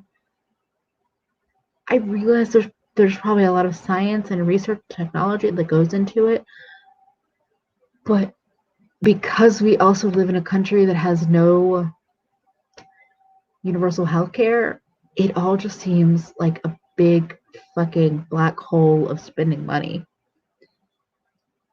Oh, Feffy says this has gotten in my friend's head, and I fear she'll end up in a shitty marriage just to reproduce and be worthy. Oh, I'm sorry. That's hard because I've seen that happen with friends, and I don't know. It's like you can't stop it, but you want to be able to try to help them. But it's hard because you can't fix how someone feels about themselves or how outside influence makes them feel about themselves. Sticky eggs. There's a lot of really gross stuff happening with international adoptions. Oh, like kids being taken from their parents without them being aware of what's happening and trafficked overseas. This world is so fucked up. That's what I keep coming back to. Jennifer, you can have my kids for free. You'll send them back. I had to move out right quick because I needed to make sure I got him out before the sideways rain hit. So I took him to go use the bathroom right quick. No worries. I was just literally reading through comments like Jennifer saying, you can have my kids for free. You'll send them back. Which made me think of Kara because I feel like at least a couple of times a week we get Marco Polos that's like, can I mail you Bennett? Can I send you Bennett? Yes, and I just went back and I saw a vision of you having this comment that also since women need to establish careers and live in a need Mm-hmm. income. So here's a fun fact. There's so many fertility doctors who are completely against this because the problem is they're having 20-year-old women come in and freeze eggs for when they're 40 and they're like they were never intended to be frozen that long. Yeah. And so their intention, they're like, listen, that's not a good plan. Like the contingency plan should not be, oh, I'll freeze my eggs when I'm young, and then once I've made a career and done all this shit, like now I'm gonna have kids. It's this mythos of the woman can have it all, and you can't. You honestly you can't. That's the reality. You can't have it all. We would love to be able to have it all, but you can't because being a mom is a huge job in and of itself. Am I one? No, I'm a dog mom, and that in and of itself is a challenge for me. If you actually knew Yeah. Bo, my God, it really is. Like I have my hairstylist. When I talk to her about Bo, she often says to me, she's like, "That's like my son." She's like, "The things that you're talking about with your dog is like it's like you're talking about my son." So, am I a parent? No, I'm not No. gonna be that bitch. She's like, And I'm not going to equate having my dog to like having a human child, but I'm going to tell you that like I get up ass early because he has to go to the bathroom. Regardless of if I'm working or not, like when I'm working, it's Saturday, I want to sleep in, I can't. He's got a potty. I have to get up, I have to let him out. I can't decide I'm going to sleep in because if he has an accident in the house, it's my fault. And I can't get mad at him for it because I decided I didn't want to take him out. He's like, well, I got to go. I'm pissing on your fucking coat. So, like, these are the things that we have to deal with, but you can't have it all. Yeah. It's what you can't, because being a Yeah. mom is a huge job, and then they don't even want to give a fuck about the fact that you have to breastfeed, and they don't give you enough time off. Ugh, 6 weeks is not enough time, and it's not even paid no. properly for most. If it's paid at all, it's not paid properly. So women are forced to choose and say, well, we have to make money because we need two incomes to be able to raise said child. We're not rich. So since we're not rich people, I can't afford to stay home. So then you have to have the guilt of like leaving your child with a stranger to go Hmm. back to work and be sad at work that you aren't with your baby. And those are their Yeah. formative years, and you're not getting to form the bond that you should be able to Yeah. form. And Bethany has it right. There's so much pressure to have it all and be thin and beautiful while doing it. Open the door. Go open the door. Hold on. Alex said, I saw something a while back in regards to the wage gap, and motherhood sets back women so far. And even if they're in a hetero relationship, the men are not affected. Well, of course, the men are not affected because the men are not stressed to either take more time off while they're on maternity leave, or they don't have that same pressure. Just like my brain just went and forgot everything. But like, of course, the men don't have the same pressure. And the thing is that yeah, for women also, what happens a lot of times. Also, welcome Glitter Kitten, aka Alex. Hey. Um, Also, the other thing is that a lot of women, the whole thing about paying for childcare. Of course, childcare is expensive. It should be. It's a big role.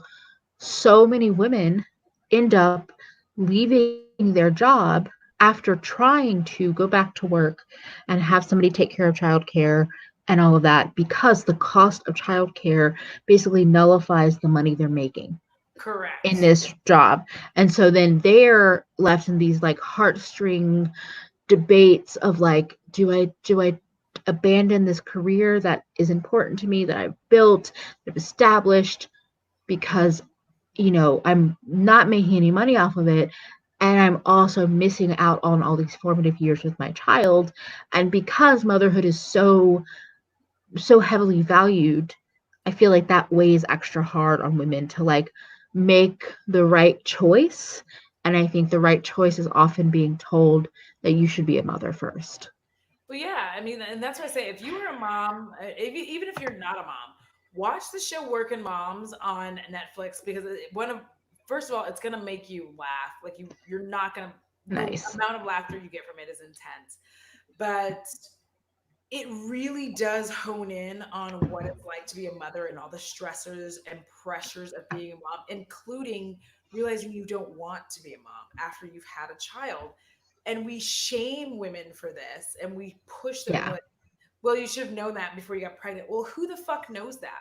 You don't know it until you've like birthed the kid, and they're like, oh shit, I Yeah. didn't really realize that this was gonna be like a problem. Oop, I have like a Yeah. whole ass brand on here, and that's not even where I work. I don't work at Chewy, y'all. I don't work at Chewy. Chewy is not affiliated with this. Let me just say that. Also, this is madness. Karen had a friend go back to work the weekend after having her baby because she hadn't been there long enough to qualify for maternity leave. Yeah, I mean, listen, in logistics, man, like when I tell you the amount of people, like why, like my last logistics, like in the warehouse position, I ended up getting very upset because I felt very angry that they would not let me announce, like pre-announce and prepare people just in case there was overtime. They wouldn't even let me do that because they were like, well, you said it and there was no reason to have it. And I'm like, no, but there's people here who have fucking kids. And if they can get childcare and prep for that and know that like if we had to work Yes. late, they already had kid preparations, as opposed to them, because you put them in a rock and a hard place. You basically force these people to not come here because there's going to be overtime, and then shit on them when they can't stay. And on top of that, give them points against them for having to leave early because they had to take care of their child. And like, this is a country that keeps saying like the American family and the family so important, and yet they will work actively against you for trying to take care of your Yeah. family. And I dealt with a lot of that. So I have said this many times. I worked at a bakery, was there for about 7 years. I was like in management, social media, a little bit everything. There wasn't a huge like chain of command. But I kind of felt a lot of the opposite feeling of being really frustrated because anyone that had kids, basically when there was holiday crunch time, all of that, could get out of working Yeah. overtime because they hadn't planned, they hadn't said, we're going to need everybody to chip in another extra hour each week. It might fluctuate or like like things might change. They hadn't asked for that commitment. So then in the moment, all the people that had kids, which was a good majority of the staff, would peace out. And then the few of us that didn't have kids would basically get stuck with all this extra work. And it's like, if you would just let me communicate, if we could just communicate, there might be extra time that I need you here. Can you give me a day, 2 days, rather than fucking people over who are also working really hard in the middle of Thanksgiving or Christmas? Just, yeah. Yeah, So I mean, these comments are amazing, by the way. I'm like reading I them just know. I'm like out going back. I'm also, yes, green shadow drool. Thank you, Alex. Thank Oh, you. Listen, when y'all like, if anytime any of you happen to think that my eye look looks good, like I feel very proud of myself because I don't know how I do it at all, and I feel like I did some kind of witchcraft to make this happen. So I didn't do it on purpose. Like Emily, her whole thing was purposeful. This was like, I hope this goes well. you always downplay your makeup, your eye makeup. I'm always going to be here being like, shut up. It looks great. You look great. Listen, As I've said, I was literally sitting on my couch with the palette, just like sitting here being like, with bow over my fucking shoulder. I shit you not, like looking into the mirror while I'm going, hope this goes the way I planned it. also, I love this. Your worth as a woman is having children, but still work as a slave. Exactly. Correct. Like people talk Oh, shit about the cleaning lady, but like that cleaning lady is working fucking hard to support her children and her family and her broke ass man. yeah. Past that. Olivia said there are men who use paternity leave to boost their careers, example, find a better job. So it ends up that their wives ends up taking care of the child more. Ugh, Oh yeah. I mean that's true. That is true. There are a lot of men who do yeah, that. that's true. The crazy part is the amount of activities kids have. I have coworkers and their kids, and I'm like, how many activities in the weekend activities and after school? Yes, Bethany, I've worked every damn holiday because you don't have kids. Yeah, and that like, fucking Yeah. pisses me off because on the opposite end of the spectrum, like you were saying, Emily, like all of a sudden because I didn't have kids, even when I was married, because I didn't have kids, it didn't matter. It was like you don't matter because you don't have kids. Y'all are I fucking love both of these. Yes. Yeah, it was always, I was like almost always got the look of like, well, you're available. And it's just like, Am I? and then I also like, because I wasn't married, didn't have kids, and my family is not in New York, so I couldn't travel to them. So like, well, you're gonna be here. Like it was all this like assumptive bullshit where I'm just like, just leave me alone, please. Like, can I just plan this shit out so we're not all fucked? No? Okay. Great, Yeah. cool. I Yes, mean, I have cats. Does that count? thank you. My dog is A literally sitting dog, a cat. party, so like, yes, this is Also, yeah. Go yes, ahead. we are. We are very underprivileged. As Aline said, can we also talk about race is also an important factor too. With all of this, Black women are still the most underprivileged. Yes, because let me tell you that when I worked in corporate relocation, um, there were white women there who had cancer. There were white women there who had various immune diseases and all this stuff. They were honestly given everything under the sun to be able to like work and come back to work and take care of their health. The Black women, two of which who had cancer, one had breast cancer, one had ovarian cancer, they were still at work with fucking the cancer pouch thing on that was like delivering the goods to them. They were at work. They were miserable. They were like, honestly, and they looked horrible. They were having a terrible time. And that also goes back to like the idea that Black women don't feel pain the way that white women do, because like that actually goes way the fuck back to slave days. But like it's really fucked up. And it was upsetting because I'd look at these women and be like, see, this is why the fuck I don't want anything. If anything happens to me and I work in a corporation, like they're not gonna care. They're just gonna make me keep coming here. Like, and it did happen when when I got really sick in November. I got the worst cold I've ever had in my life. Nobody cared that I was like not doing well, that I had a weird spiking fever. But let me tell you, the men in that office had like one upset stomach and were like, I'm leaving, I'm going home for the day. And it was fucking fine. I could not do that. If I did it, it was a problem. I was being too weak. I was being feminine. I was like, she's being a baby. And I'm like, this motherfucker just had diarrhea from drinking too hard. I'm literally over here with an upper respiratory infection and bronchitis, and you're just like, well, your team needs you to be here. And I'm like, what? The number of times that I've had male coworkers peace out because they were hungover because they are fucking idiots, and just peace out and blame it on being sick and not get any shit for it. And the number of female coworkers, including myself, who get ragged on or like kind of don't get let go to go home because they're literally sick, blows my mind. And meanwhile, I'm over here suffering with endometriosis, unable to fucking fully stand erect. And they're looking at me like, it's just your period, calm down. I'm like, just my period? Bitch, I can't stand.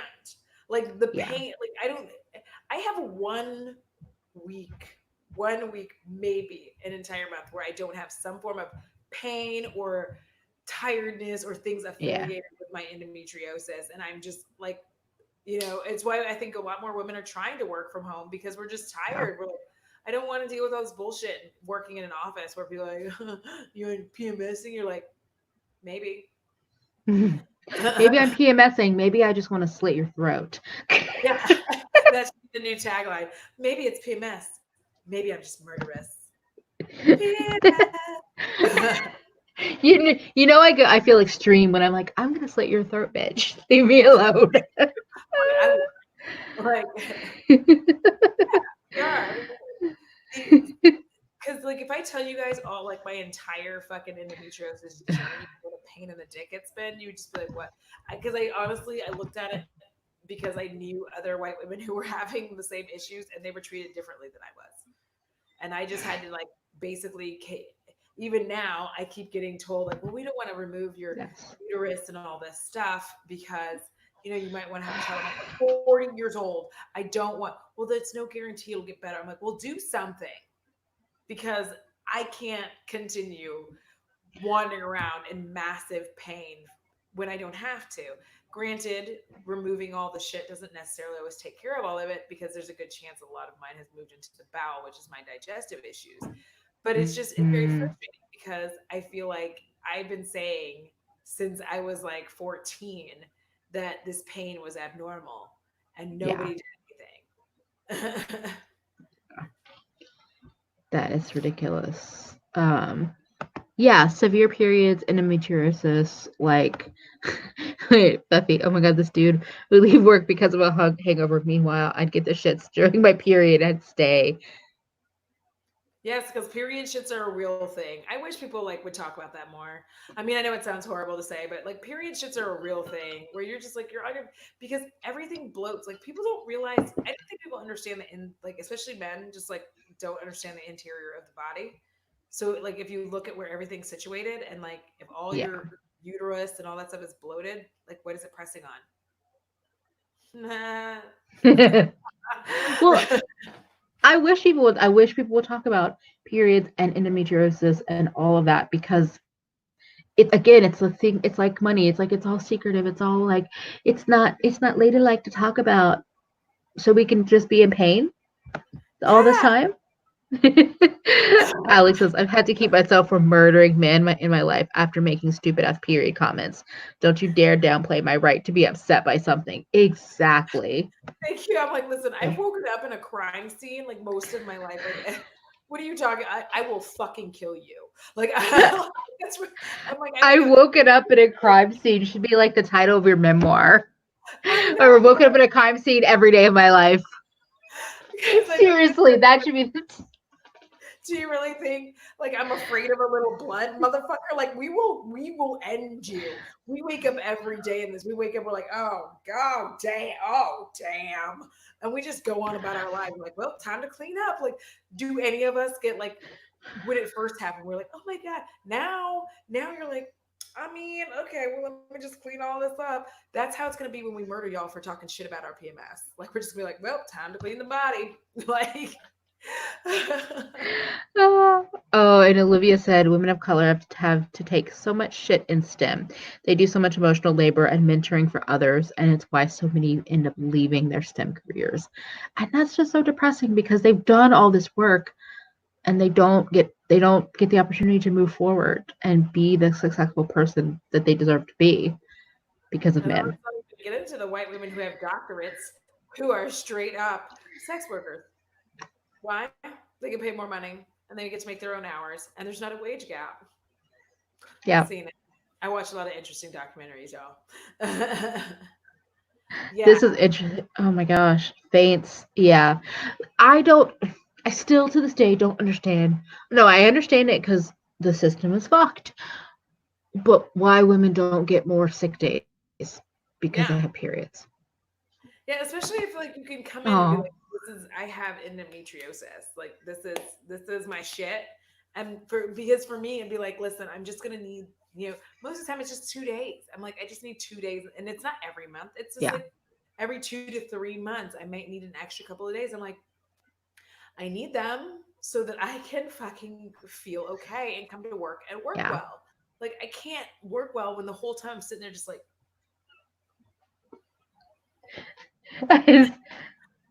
I read a very silly comment, but I'm gonna read Yolana's comment first because she said y'all don't know how cathartic this is. I've been gaslighted into believing my misery within the system was singular and in my head. Thanks for the space.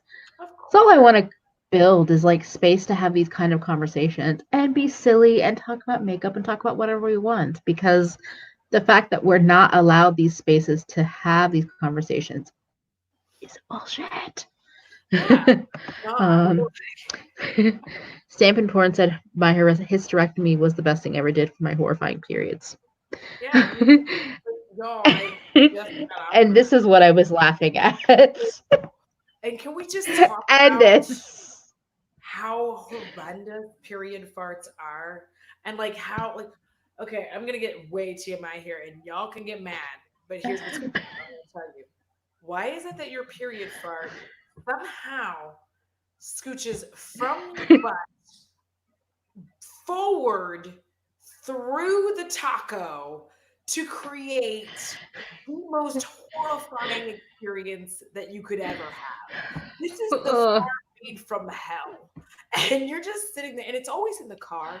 It's always in the car, or when you're sitting on the couch, you're like relaxed, or you're at your desk at your office, you're like, I'm just gonna let this go. And then when it comes because of it moving forward, now it's directly underneath your nostril, and you're like, Jesus, no one come over here. This is horrible. I am dying. And you're just sitting there because no one comes by. You're like, like if anybody's and you're like working out what you're gonna say about So the smell. Like there's funny. something wrong with the pipe. You're like Bethany, I try to act dainty while I'm hemorrhaging. thank you. It's like, oh my god. Oh, yes. Feffy says, I thought something was wrong with me. Then I asked my doctor, and he's like, no, it's super normal. It happens to a lot of women. I'm like, why did no one tell Thank me? you. I wish somebody had said to me, like, oh, by the way, when you're on your period and you sneeze, it's a fucking veritable nightmare. The devil's waterfall. Everybody knows that feeling where you like grip your legs together because you feel a sneeze coming and you're on your period. You're like, hold the legs tight. You're over there like, hold the line, hold the line. Oh my God, there's so many good comments as per usual. Oh, that's very sad, but yeah.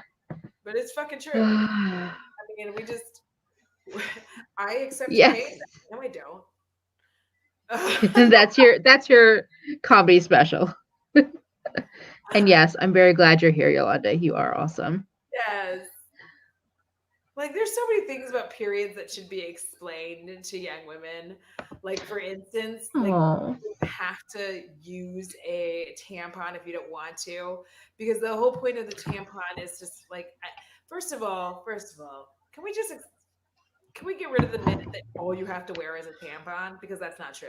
Because the second you sneeze, your tampon, I don't care how thick the little rope is at the bottom, you ain't making it. You're not.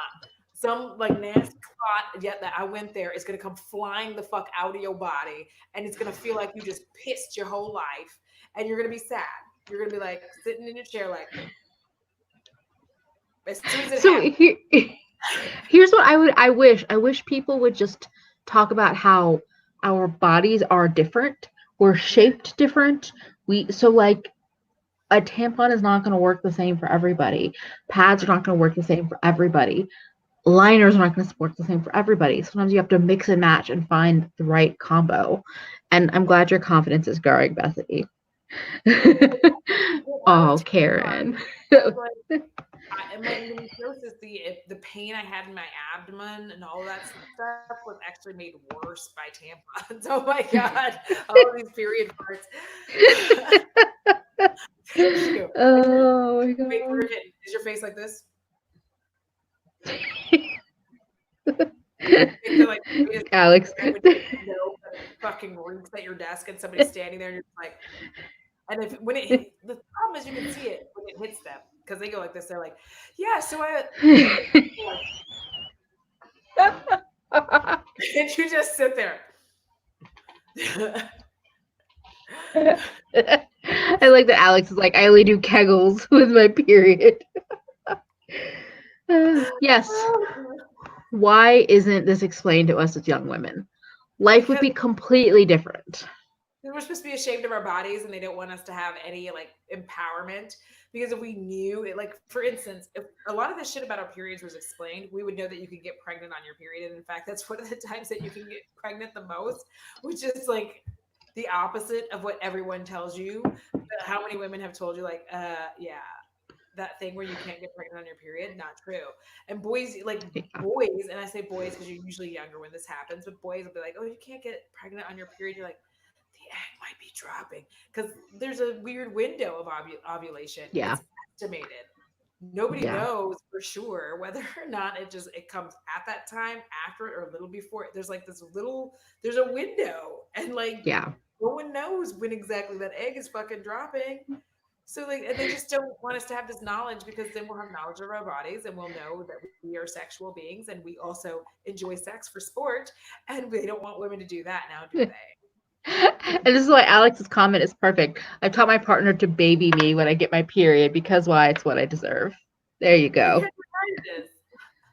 Oh my God. The Devil's Resort, a super exclusive, Devil's Waterfall, a super exclusive resort.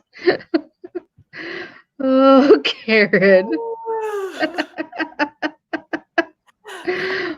Also, yes. Mm-hmm. Want to like listen, ladies. I know that during your period, you get the most randy than you've ever been in your fucking life. That like before, you were completely fine. You were like, I don't even want to have sex. Fuck sex. I'm not into it. And then suddenly your period comes. You're like, I want to fuck everything. And we don't know why that happens. We don't know. We don't know why. Like hormones. Oh, good night. Good night. Good night. Oh my God, yes. Boys are simultaneously attracted to and repulsed by our bodies. It's fucked up and confusing. I know, because like women don't fart. I'm like, yes, the fuck I do. I fart. It's pretty horrible. I know that my farts are bad enough that Bo even sometimes is like, bitch, Like, I get it. Like, Bo side eyes me. There are times when he's just like, "What the fuck happened over there?" I'm like, "You're one to talk, Bo. You fart every 5 seconds." Yolanda, I know for sure I'm not pregnant, but I swear the whole of my uterine lining want to say hello.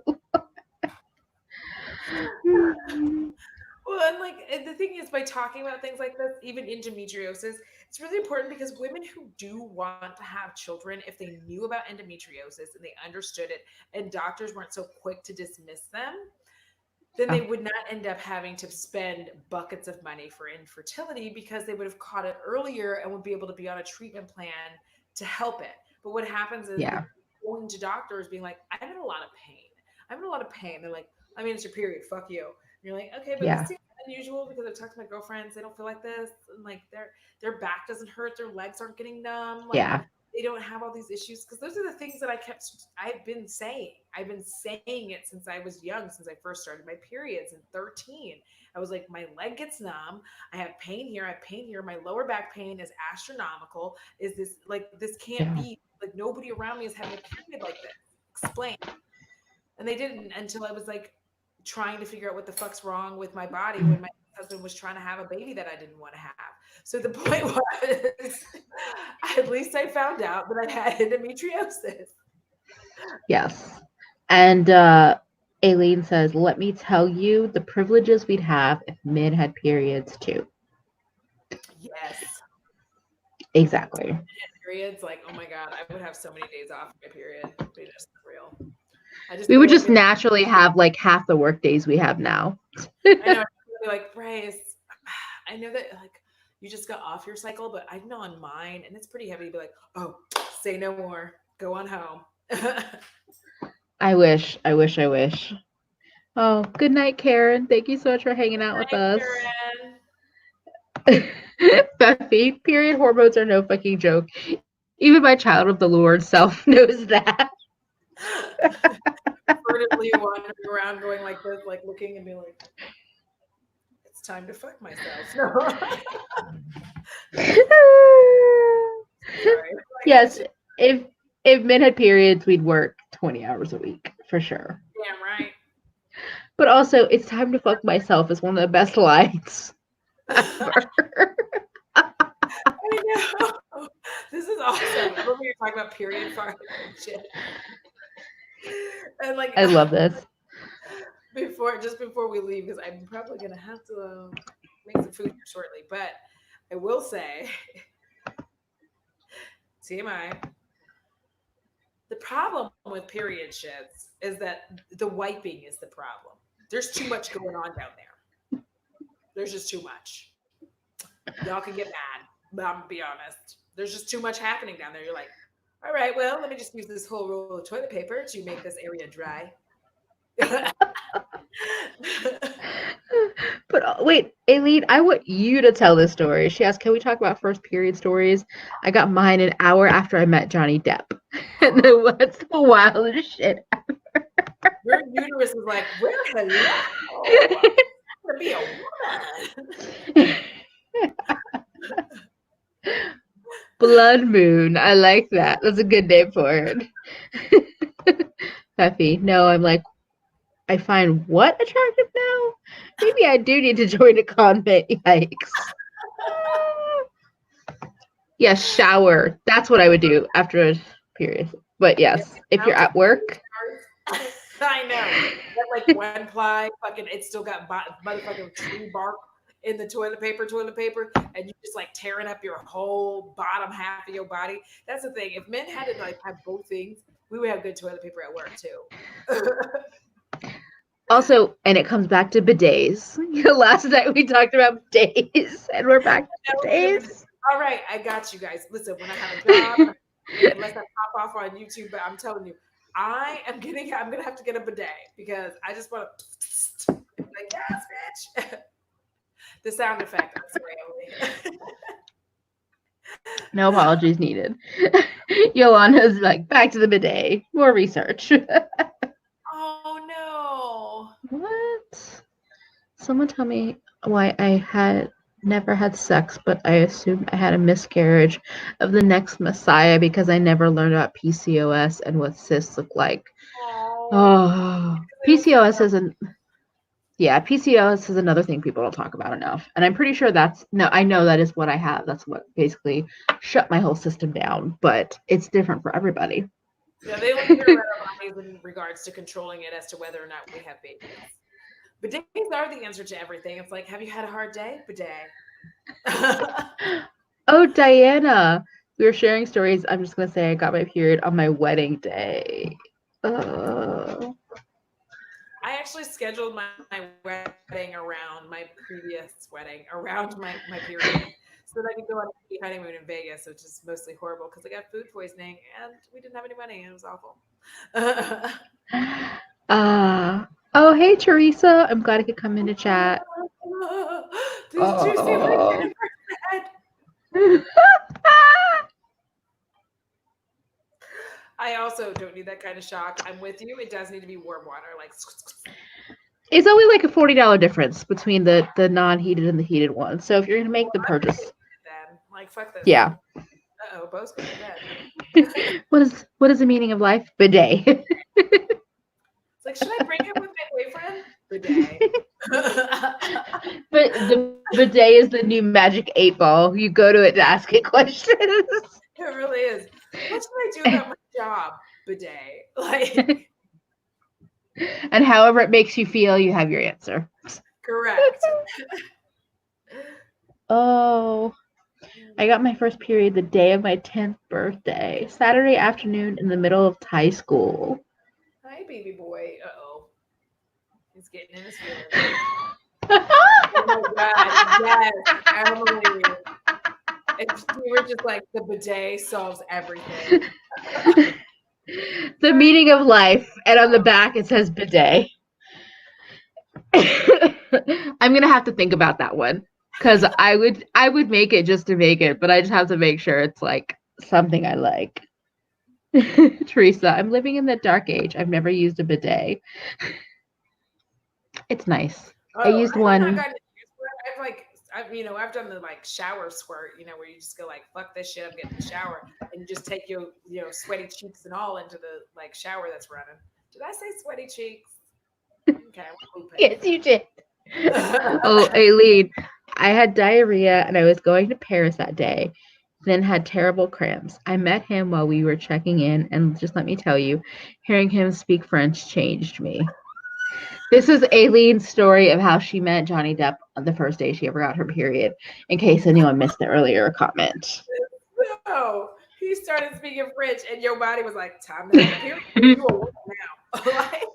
And if you haven't liked this video yet, and that story did not convince you to like it, please like it. Yeah, make sure you like this video.